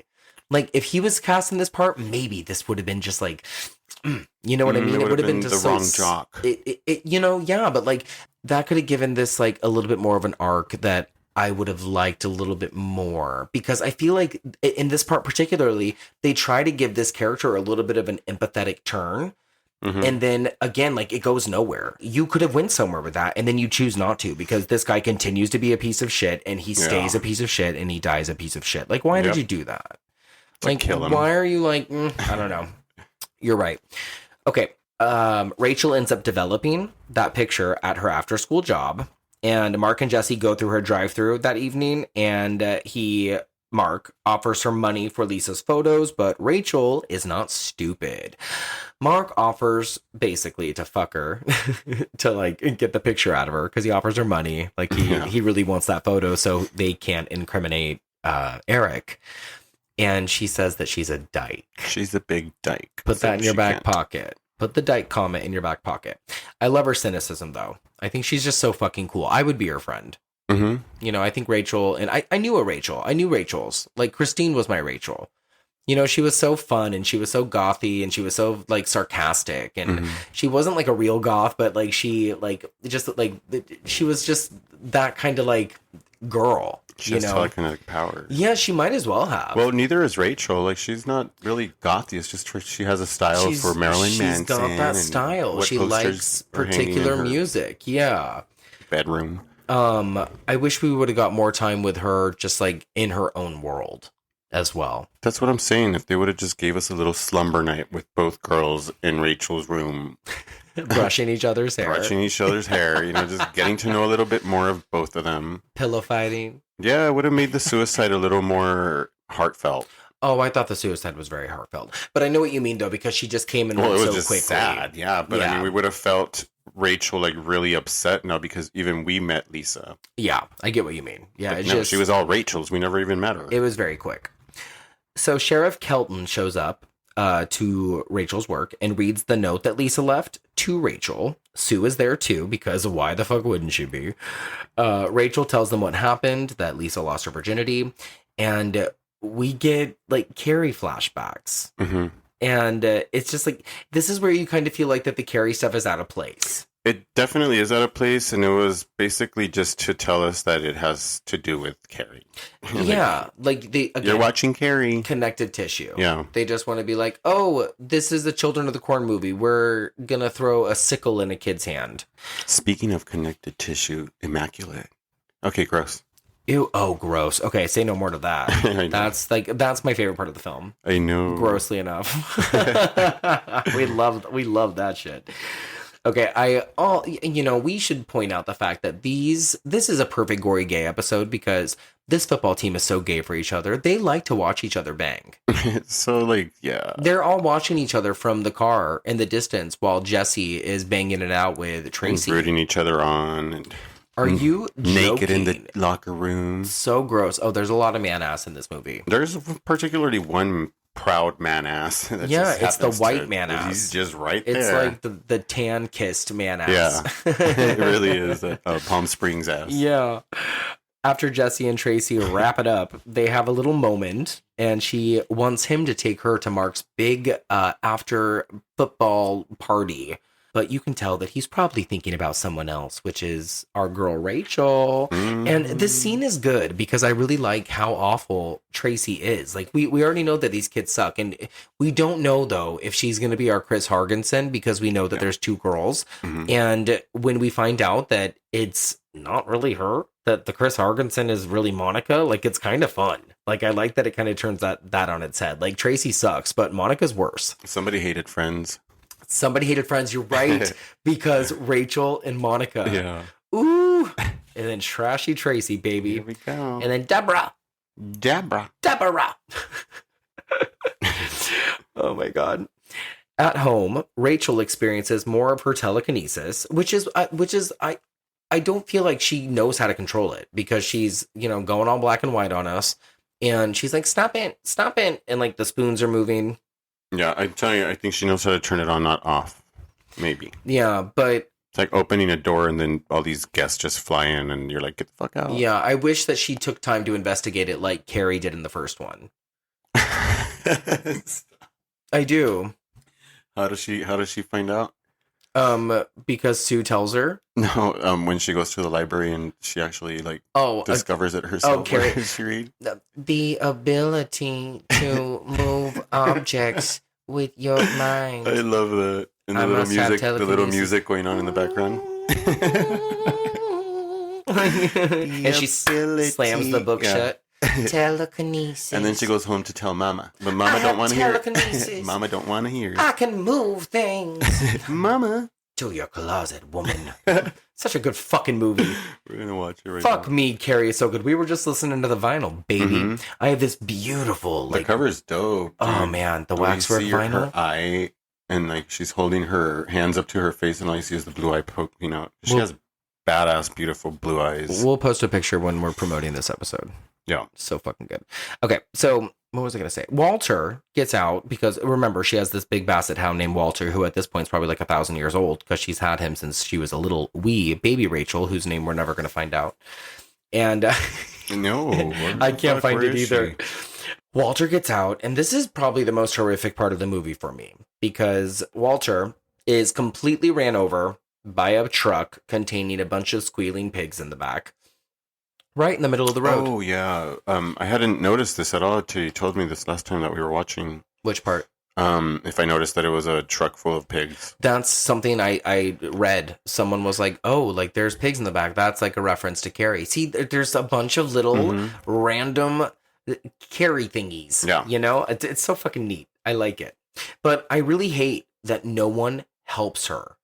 This Like, is the she's worst. trying to flag people down with her dying dog in her arms, and she's covered in blood, and no one fucking helps this girl. I hate it. Like, ugh. So Jesse is driving by because he had dropped off Tracy, and he peeled off, might we add. Like, he drops her off after he fucked her, and then just leaves her in her driveway. What? And Rachel uses her powers to break his windshield, and he stops, because, again, she's standing in the middle of the fucking She's street. trying to stop all these cars that are approaching her. Nobody stops till finally she uses her shit power, Yeah. and she's like, let's go. She's 11. Yeah. She's Stranger Things. Let's keep that in mind, too, that Stranger Things was probably inspired by The Rage. Probably. Bada bing. He takes her to the vet and thank the higher heavens that Walter is okay, because I hate this kind of shit. Like, it literally gives me the worst anxiety. They go out to eat and have an awkward, really strangely scripted conversation about Shirley Manson. Yeah, not only that, but this is the part where he compares her to a mass murderer, which is her sister was a mass murderer. Oh my God, I didn't catch that. Yeah, that's why it was Wow. like a little reference to, there you go again, Carrie. Wow, good call. I never caught that. Yeah, remember they're like, it was so awkward to me the first time. I've always seen that. Like, You why look does like he, a mass murderer. It's Yeah, like, and well, she's how do you covered tell in a girl like blood. that? Like, why would you say that to her? Yeah, and Like have knowing the that town, her dog just got ran over. Yeah, and I mean, he's trying to make light of the Yeah, situation. yeah, I'm sure. exactly. But that's really funny. I'm over here all mad. No, why would he say that? She's That's covered in blood, such her a dog. good catch. I like that a lot. So, let's be clear that Jesse does not like garbage. Like, he says he likes Shirley Manson, but he's never listened to garbage Not at a all. day in his life. Not even her. She didn't have a poster hanging in her room. And again, it would be different if the Jesse was played by a different actor. Maybe if he was played by Jeremy brother? London. Jeremy London was the one giving the man ass in the locker. Yeah, maybe. I just don't like their chemistry. No, I don't believe it. I mean, they both did a really good job playing their own roles. Yeah. But I just didn't believe them either. Like, I couldn't transition from him playing the game and actually liking Carrie, and then him just adopting to liking Carrie. now, 100%. like, okay, Like, now I I just think have to she make is her a good. project. I think she... Oh, sorry, say the last part again. I'm like, now I just have to make her like this little pet project of mine, like Yeah. fix her. There's a lot of she's all that. Yeah. There is a lot of she's all that. And I think she's really good. And I think that he is good in other things. Mhm. I don't think he's particularly good in this. I think he's walking around on set mad that things are changing, that he's suddenly in a Carrie sequel, and that this was not the movie he signed up for. He would have been so much better in Friday Night Lights. Sure. Maybe like Sure. he does so much better angry than he does, anything else, honestly. Yeah. Like I believe his anger, Yeah. but I just don't, I believe it in the locker room. I just don't know if I could see it anywhere else. I think that's true. There's also a part right here when he drops her off at home and they like touch hands and there's a shock, like an electric yeah. shock. This was the first time I had ever seen that. Yeah. I've seen this movie many, many times, Alex, and I don't remember that at all. That static shock. I but don't why? remember. She doesn't conduce electricity. I have no idea. So next we have Sue and Rachel having a therapy session. Sue gives us some background about how she tried to help a girl when she was young, and it resulted in her spending time at the same hospital that Rachel's mother, Barbara, is currently residing at. Something she knows by checking into her file and digging, going back to you, thinking that she's been specifically waiting for this girl her whole I'm telling life. you, this is where I'm like, this lady's been waiting for this fucking student her entire life, and it's fucked up. I don't know. I just can't help She but... needs therapy. Yeah, I can't help but feel like the movie would be better without the Carrie connection. Mm-hmm. It's not to say that Amy Irving is not good, again, because like she's like okay in like most of the parts that Yeah. she's in, but like it's just so... I just don't like when like movies try to tell you that they're like connect it to a movie, and all you actually get is like glimpse of the first movie, you know, and it's like that's the only connection that you really have, you know, and you're like trying to trick me. Yeah. Like, and that connection had nothing to do with what's going on in the story right now. Well, yeah, I completely agree. Rachel displays more telekinetic behavior, and she tells Eric that she knows what he did, and he tells Mark that he's scared about her. And we should talk about the scene with the football coach. Oh, where he makes him pull down his pants? Yeah. And we see Dylan's flabby ass. And teenage me wouldn't think that, but well, no, adult teenage me probably jerked off to that. Yeah, most likely. But the fact that the football coach gets down on his hands and knees and like inspects this, I mean, presumably teenage boy's asshole in front of all the other boys. I just don't think that coach, the real guy, had a problem doing that. I don't think he probably had a problem doing that either. He was perfectly well in place. We're looking at you, Stephen Ford. Appreciating that. Coach Walsh. Oh, and he was checking to see if he had a tampon up his ass. That's exactly what it was. Oh my God, it's so terrible. And again, like, God, this stuff happens. Like, this stuff happens, I'm sure, in football rooms, in locker rooms, in a lot of places. Authority, the senior authority of an adult. The power trip. I want a cheeseburger. I want a cheeseburger too. Sounds so fucking good. Should we bring down the meat? We're gonna. So on the field, Eric is confronted by Sheriff Kelton, and he lies about hanging out with Lisa, but then he's presented with the photo evidence. And it's funny because we love seeing spoiled little rich kids getting their just dessert. You know what I mean? I love stuff like this. Mm-hmm. Like, fuck off, little fucker. I love that shit. I hate. So Jesse and Rachel are growing closer. Tracy and Monica are disappointed. And this is where we get Eddie K. Thomas just like randomly coming up to Rachel and being like, hey, we're friends. And Rachel's like, oh, hey, Arnie. No, we're not. And it's why are you in this movie either? Yeah. Like, you could have shaved off another 3 minutes by removing this character. I didn't get his character either. He wasn't the perfect filler either for Lisa. Like, why are we here? Then why don't we just meet him instead of Lisa? Or even spend time on Lisa. But he does tell us that he heard that Jesse and Tracy are dating.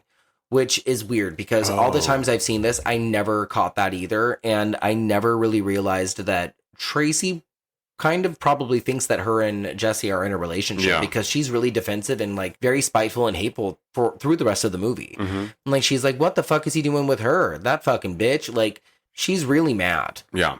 She fell out of the game and now it's real. Yeah. So Eric and Mark plan on attacking Rachel, basically. They call it damage control. And that night, while Rachel is getting ready for her date with Jesse, we get a pretty fucking annoying set piece where Rachel is taunted by the football team. They knock at her door, they prank call her, they use the Ghostface default, what's your favorite scary movie, but they use a Donald Duck voice, and it's so stupid. Yeah, it really is. And all of this while she's wearing a towel. It's really trashy. I hate this part. I'm sure they used it specifically to capitalize on the Scream stuff. Mm-hmm. And I don't know. I don't think we needed the whole section.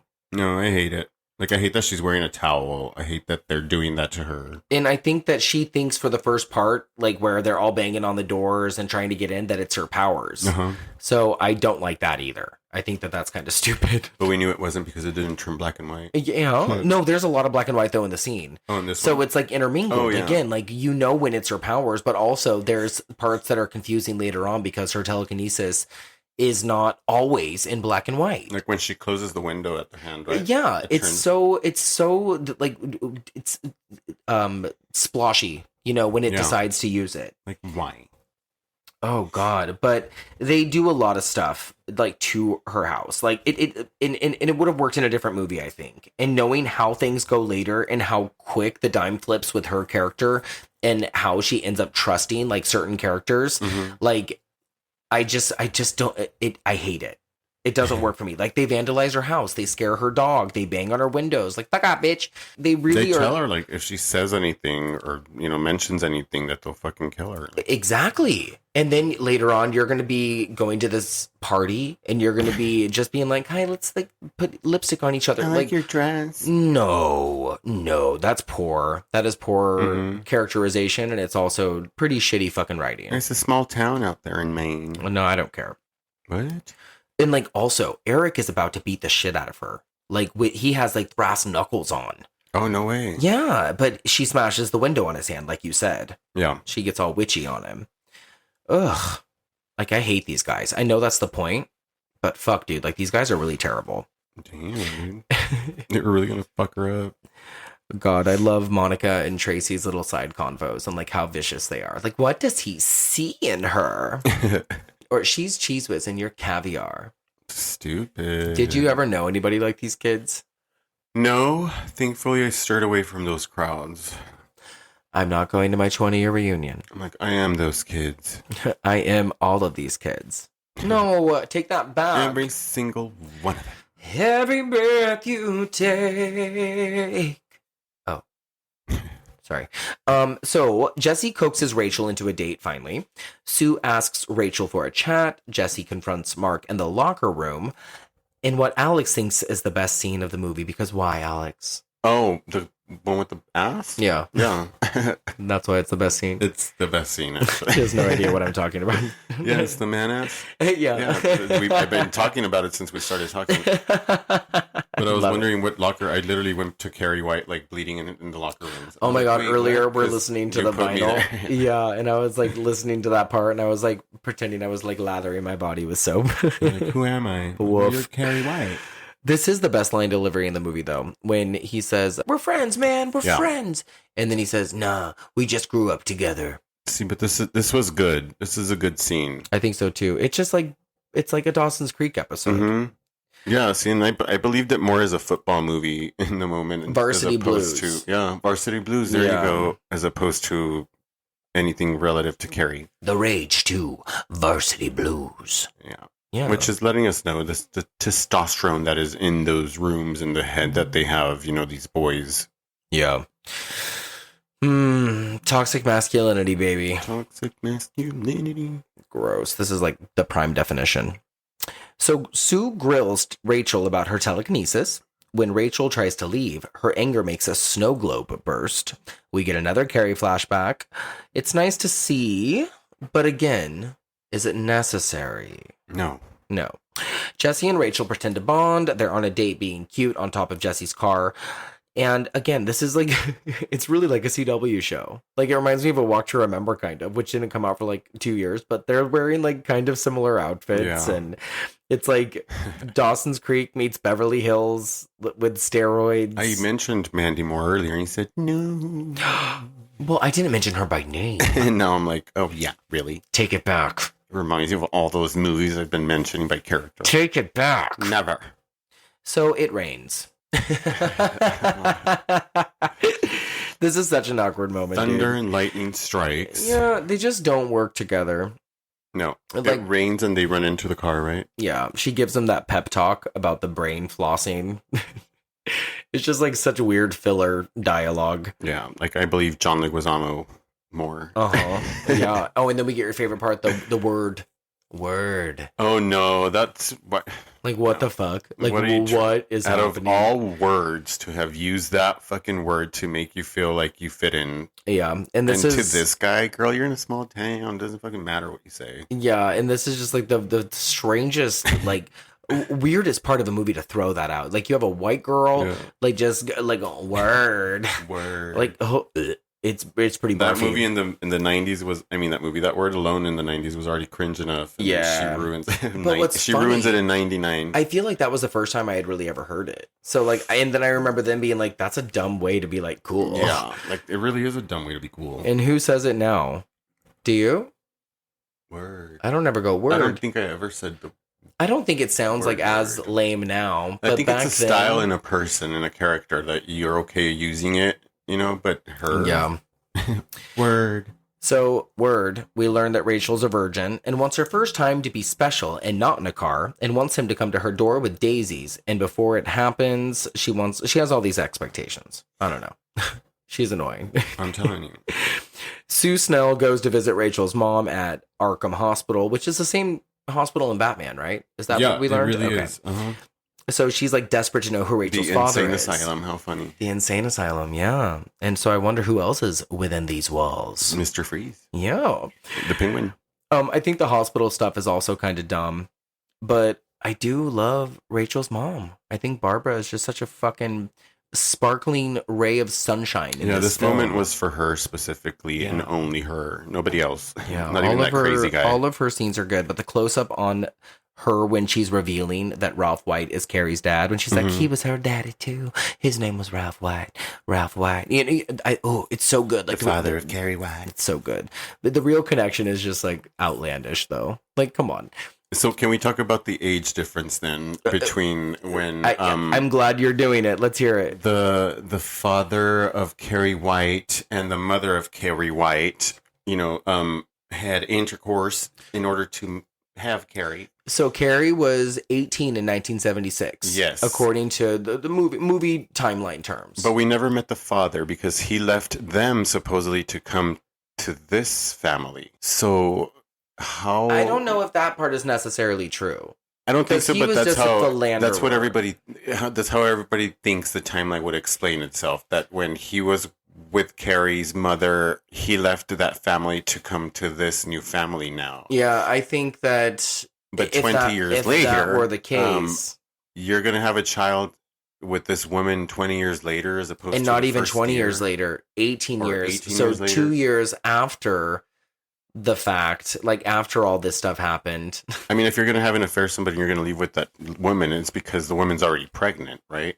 That timeline is like, how old was Rachel White's mother when she had intercourse with Carrie White's father, Ralph White? The father must have been older, of course. A much older man. Much older man. This is a very deep rabbit hole. I'm letting you know now. I know. It's like the Texas Chainsaw That's why I'm timeline. taking my time, like saying my words, because I'm like, wait, because I'm also thinking at the same time, like how this story actually coincides with each other and the timeline.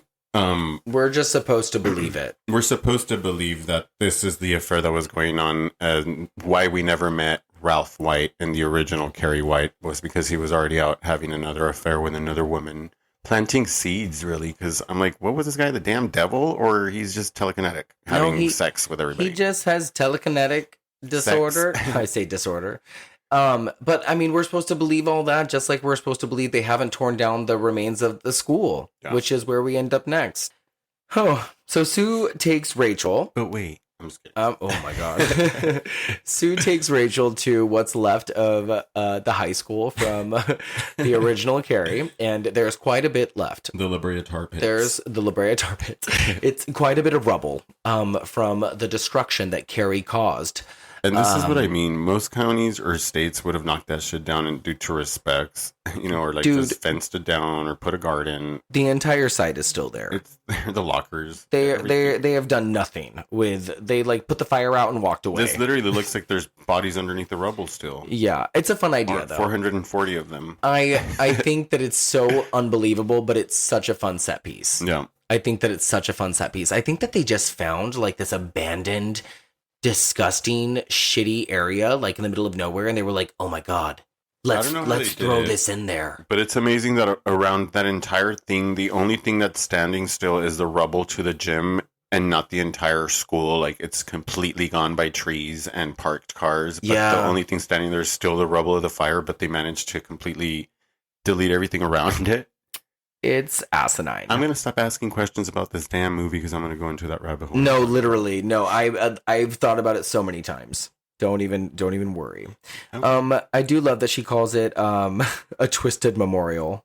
She says, I wish they would tear it down. It's like a twisted memorial. And once you see all like the steel sticking up and all that shit, it's kind of twisted and scary. Like it's like Titanic. Yeah, it'd be like if they left 9/11 just sticking there from the ground. Like that's so scary. He went there.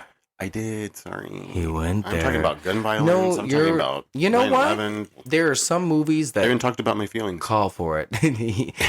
There we go. Bam, bam, bam. So, I was gonna say that as useless as this scene is, the interaction between them is like fire.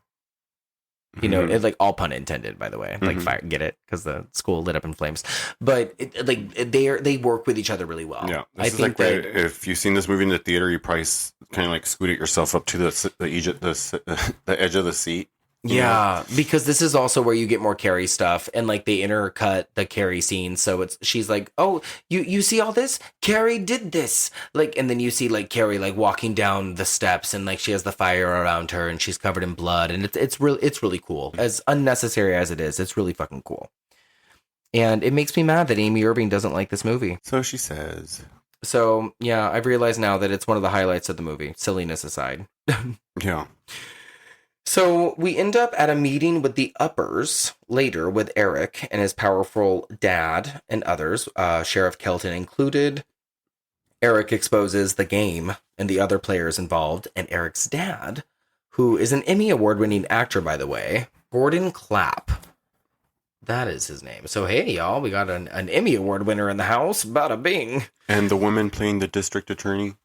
Who is it, Alex? It's Kat. I forgot her last name. Shay? Kat Shay. The director? She's Irish, right? I don't know. You don't think she's Irish? Okay. I mean, if it was O'Shea, I would think that she was Irish. Oh, shit. Oh, shit. Okay, so anyways, yeah, she's played the district attorney in the scene. Yeah, which is kind of interesting. So yeah, the dad basically manipulates the situation to get his kid off the hook due to the money and wealth of the parents of the community. Gross. So Mark hatches a plan. He apologizes to Jesse and gives us an iconic line. "We've been friends since we've been dumping our drawers, man." That is the stupidest out of 10 lines that are in this movie. Yeah, that one's the one. We get our pretty woman moment, and then we have actual mean girl, Monica, who intervenes while Rachel is trying to shop for lipstick.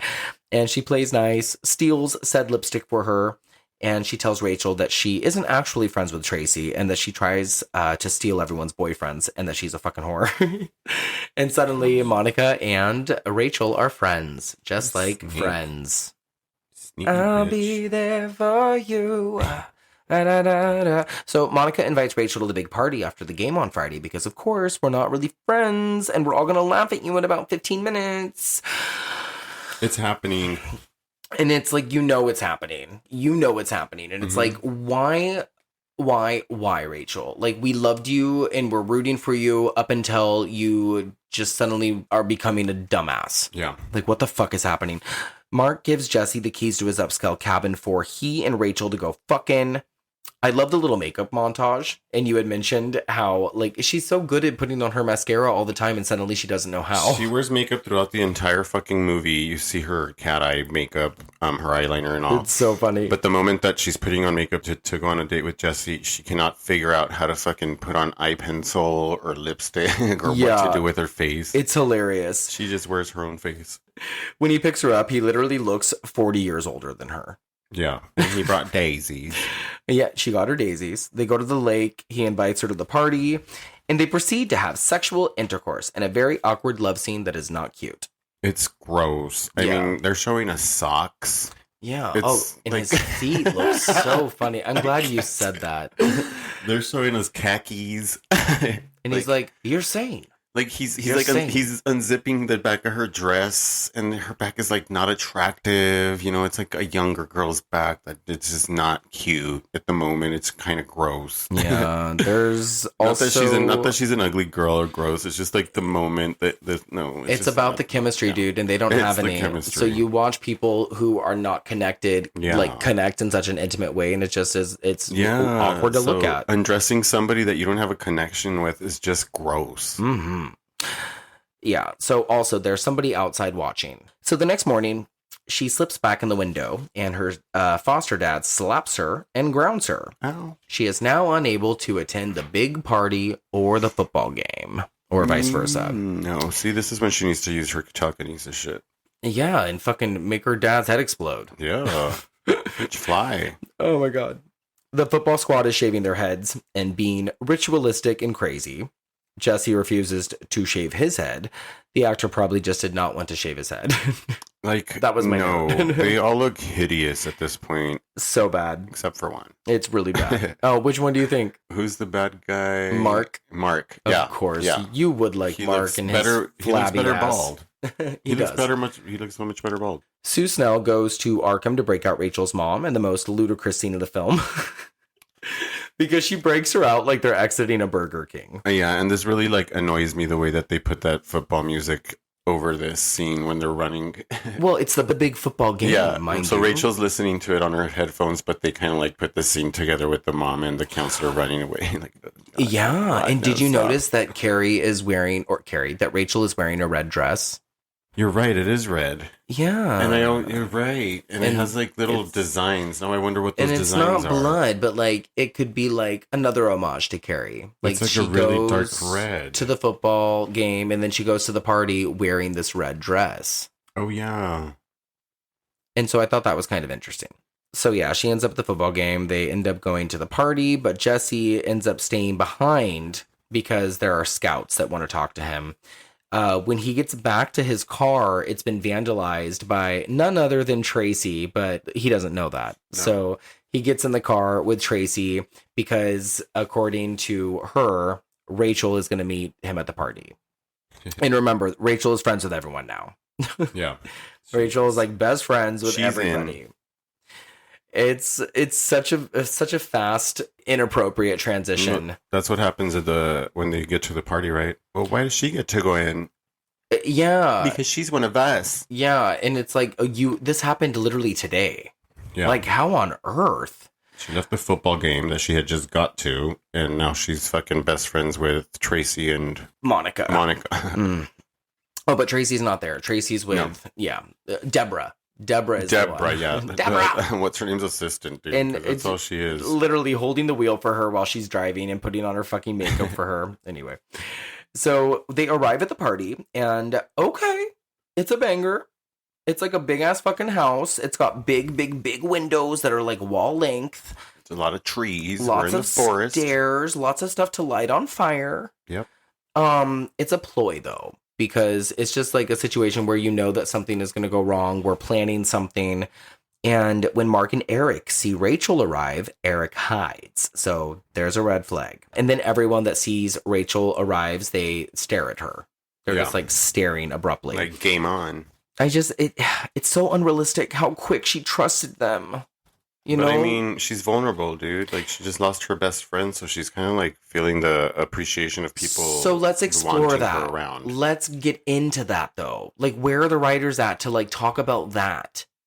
That's a Stephen King thing. So you give us this girl that's like very susceptible and vulnerable, and you know whatever they're giving, she's getting. So this is the perfect build up to what they're gonna get back. You know what when they do what they do to Rachel. So once they fuck Rachel over, Rachel is gonna be so fucking pissed at herself that she opened the door and believed these people and invited them in, and so quickly they turned on her. So this is what's gonna fucking, you know, like run that rage inside of her body. Because without this, there wouldn't be no like the build up throughout the entire movie. We've already seen the entire thing. You know, the boys have been bad the entire time, not specifically to her, but to all the other girls that they're putting on their little book. And the girls are just bitches. What they're doing to Carrie and so quick is Rachel. So quick is what's gonna build up this fucking rage so quick, like even quicker than what they did to her during this little moment. So that's why I feel like the writers did it well, because what other way to get back at somebody than to how quickly I gave you the trust and how quickly you fucking just, you know, spit it back at me with poison. Okay, yeah, I see where you're coming from. I think that, like, for instance, like, for someone who's as vicious as Mark, because I guess Monica hasn't been as, like, openly vicious to her, but, like, someone who is, like, as cruel and evil to her as Mark and Eric are, Mark comes up to her and then apologizes, and she's like, okay, pour me a drink, and all is forgiven. Well, you kind of are who you hang out with. So if your boyfriend is nice to you, then you're going to be nice to his friends, or you expect the friends to be nice to you as well. All right, touche. Yeah. Yep, So you're okay. just like, you are what you eat. You are who you hang out with, you know, so I'm going to believe that. If I trust you, I'm going to trust your group. Okay, so, that being said, everyone... But once you fuck me over... I'm kidding. Okay. You get to know me, but don't get to know me. Just don't cross me. So everyone is dancing with Rachel and showing her a really good time. And then Mark puts a VHS in the VCR, and he says that it's the game footage, and it's playing on the big screens that surround the room, and it's actually the sex tape of Rachel and Jesse. This is when I don't like Rachel. It's when she gets on my nerves, when she's like, really? Like, what game? Really? And it's like, it's playing right behind you, girl. I thought she was vulnerable, and I thought she was susceptible. Stop. I can hate her a little. Yeah, well, this part, yes, absolutely. Yeah, because she was too vulnerable here. It's like, really? What game? And it's like, turn around, Rachel. Yeah, be a little bit more aware, because suddenly you're not, like, and when all. he picks her up, dude, that's the grossest. I don't like it either. I can't handle that shit. He picks her up, she's spinning her around, and she's like, And then they show her the game book, and they show her that Lisa was in it, and that also Rachel was in it, and that she scored the highest on the chart due to her skanky lesbianism. Yeah, being that she's so skanky. Yeah, and that she's a dyke. Their words, not mine. Mm-hmm. Just so we know, that's not my terminology. But also, this is our pig's blood moment. I think we should point that out. This is our gonna laugh at you big moment. Yeah. They're all gonna laugh at you. And also, we get that. We do get the spinning transition, and I like the version of the song that they put here too. It kind of works. Yeah, it kind of works with the spinning and what's about to happen, and the way he looks down at her tattoo, and like everything that's about to fucking just unfold is amazing. Yeah, and I could have done without the tattoo part, but I understand why. I think they just wanted to use a special effect, and the effect is cool. And I just wish that it wasn't like on her face. It just looks like bad tattoo. I feel like this is face. when we got to meet what Lisa really meant to her as a friend, and then also the rage growing inside of her body. That's really sweet. I like the Lisa comparison. I like that a lot. Okay, so I want to break this down because I think this is like, I mean, the best part of the movie, obviously. And I kind of wrote down like basically everything that happens as far as like this big finale goes. This set piece is pretty wild. So we get the tattoo. You like it. Is what it sounds like. Yes. Okay, I'm okay on it. What do you think about the earthquake? Because the fucking I fucking love that. Starts shaking, things are falling, the walls are cracking. That's exactly what needs to happen, because you cannot let not one motherfucker run out of your sight or out of that house. Like, the house needs to start shaking. These doors need to start fucking bolting themselves. Yeah. Everybody's gonna fucking stay here and suffer. And then that's my next bullet is the wall length windows shatter. Yeah. And that's right when her fingers kind of like do that spur thing. Yeah. And I mean, perfect. Alex saw me do it, but you guys can't see it. But they like stretch out, and then the wall length windows burst from behind her. And she doesn't move. The way that she's standing there with those heels and the way that her arms are spread out, she did this fucking shit correct. Like, there's no other way that you could have done this. Like, this is Rachel's moment. There is no Carrie no more. This literally divides Rachel and Carrie. Yeah, it's a really cool moment. Yeah, there's no telekinesis involved. This bitch has superpowers. She could have been, if the governor had gotten a hold of Rachel, they would have made her a fucking army tool. Well, that's the plot of Firestarter. What? That's the plot of Firestarter. Right. Oh my gosh, that is so true. So basically, the telekinesis. We want a Carrie film starring Drew Barrymore. Cool moment. We can agree on that. And then like the glass like impaling people. It's like going the beheading. The beheading. There's a beheading. We get our first beheading. There is a beheading. You're right. By glass, dude. Like, this shit's fucking amazing. Like, everybody that gets it gets it. And I think that was what's his face, Mark, right? The beheading? No, Mark dies later. Oh yeah, you're right. He dies. It's later. The guy that has the video camera. Yeah. Who's played by Elijah Craig, by the way. So Sue and Barbara get there, and right when they get there, Sue's like looking through the front door, and as she's looking through one side of the door, Brad, who is played by Justin Urich, is running to the other side of the door, and then Rachel uses her telekinesis to pick up a fire poker, and it impales Brad through the back of the head, and then through the door, and then through Sue's head, and out the other side of her head. And Barbara watches in terror. This is something that we got in every version of Carrie. Somebody running towards the door and getting it. We got it from the first Carrie. We got it in the reboot. Somebody open the door. When that girl was running towards the door in the reboot. And then flies through the... She fucking flies into the door. That's fucking badass. And then this. So I love that they stick to that. Yeah, I agree. Obviously... This is the worst part of the film, is when Amy Irving is just killed. She's killed so pointlessly. It's useless. It's just like, why? Yeah. This is the biggest why of the film. And it's so mercilessly, and it's so over the top. And the effect afterwards is not all that great. And it's funny though how Barbara is that yeah, she mom comes around and just like looks at her. She's just like aghast. It's so funny because it makes her look so crazy, you know, like that's a crazy person, like finding, like, you know, is like she realizing that somebody died. This? Yeah, exactly. And I love when Mark says, dude, it's her doing it. Yeah, that's fucking badass. That's from the trailer. I love that. So there's liquor bottles bursting, and then a fireball hits the platform, and then people start to burn, and then the house catches on fire. See, and this is what I mean. Like, how clever are these girls? They know how to fucking turn on these hoses. They know how to untwist screws. They know how to, what's holding together their staircase, you know, like exactly what screws to unscrew. Like, girl, so you can own the world. I'm going to piggyback off that, though, and ask you, rule the world. Do you think it's actually them going like, okay, get the fire hose? Or do you think that it's just like the mind is going, find something? No, if it has to and be just, like it has to be like thing. get the staircase. But this is like when they're just a different breed of people. So it kind of gives them like that really cool, intelligent superpower. And this is what I mean. Like, you have the ability to fucking rule the world. Like, what are you doing? Well, she doesn't know that, though. No, she doesn't. I don't think it's more of the breakdown of the object that she's handling at the moment. Yeah. So if she's looking at a staircase where the people are standing or underneath, she's going to look at that object and automatically that object's going to break down because it's what the telekinesis is going to do. Right. Right? Okay. Okay. So that's me understanding what the fuck. Well, so Rachel, you can't own the world. You can't rule the world. Sorry.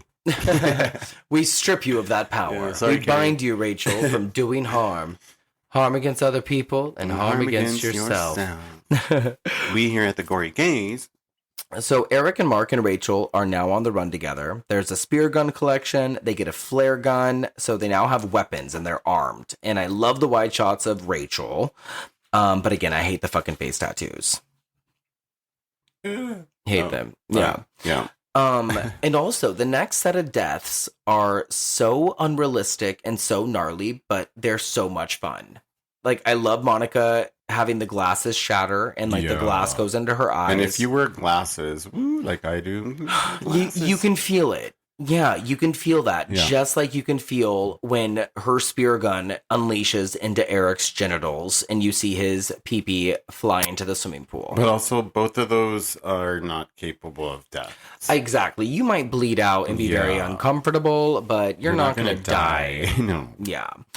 So Rachel and Mark end up in the pool because Rachel is shot with a flare gun by Mark, and they end up in the pool together, duking it out.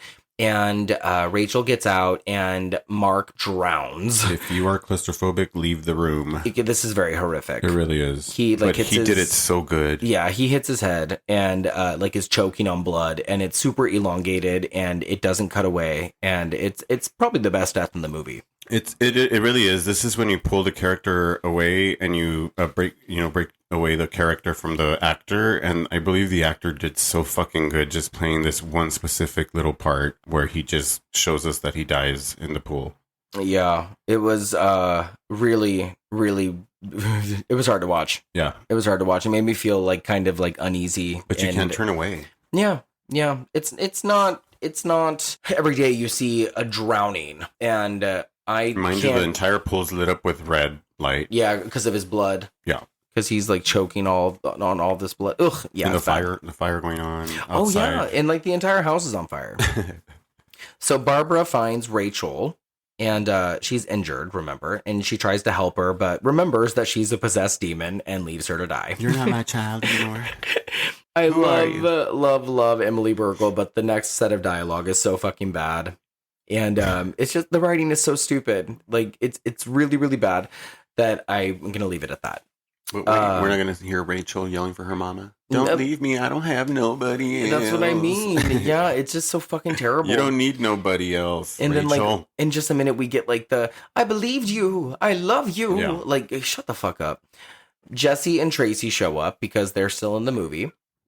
Tracy is crushed by a burning rafter. With her fucking ridiculous outfit. Yeah, and all of a sudden we're watching She's All That and a face-off for the books.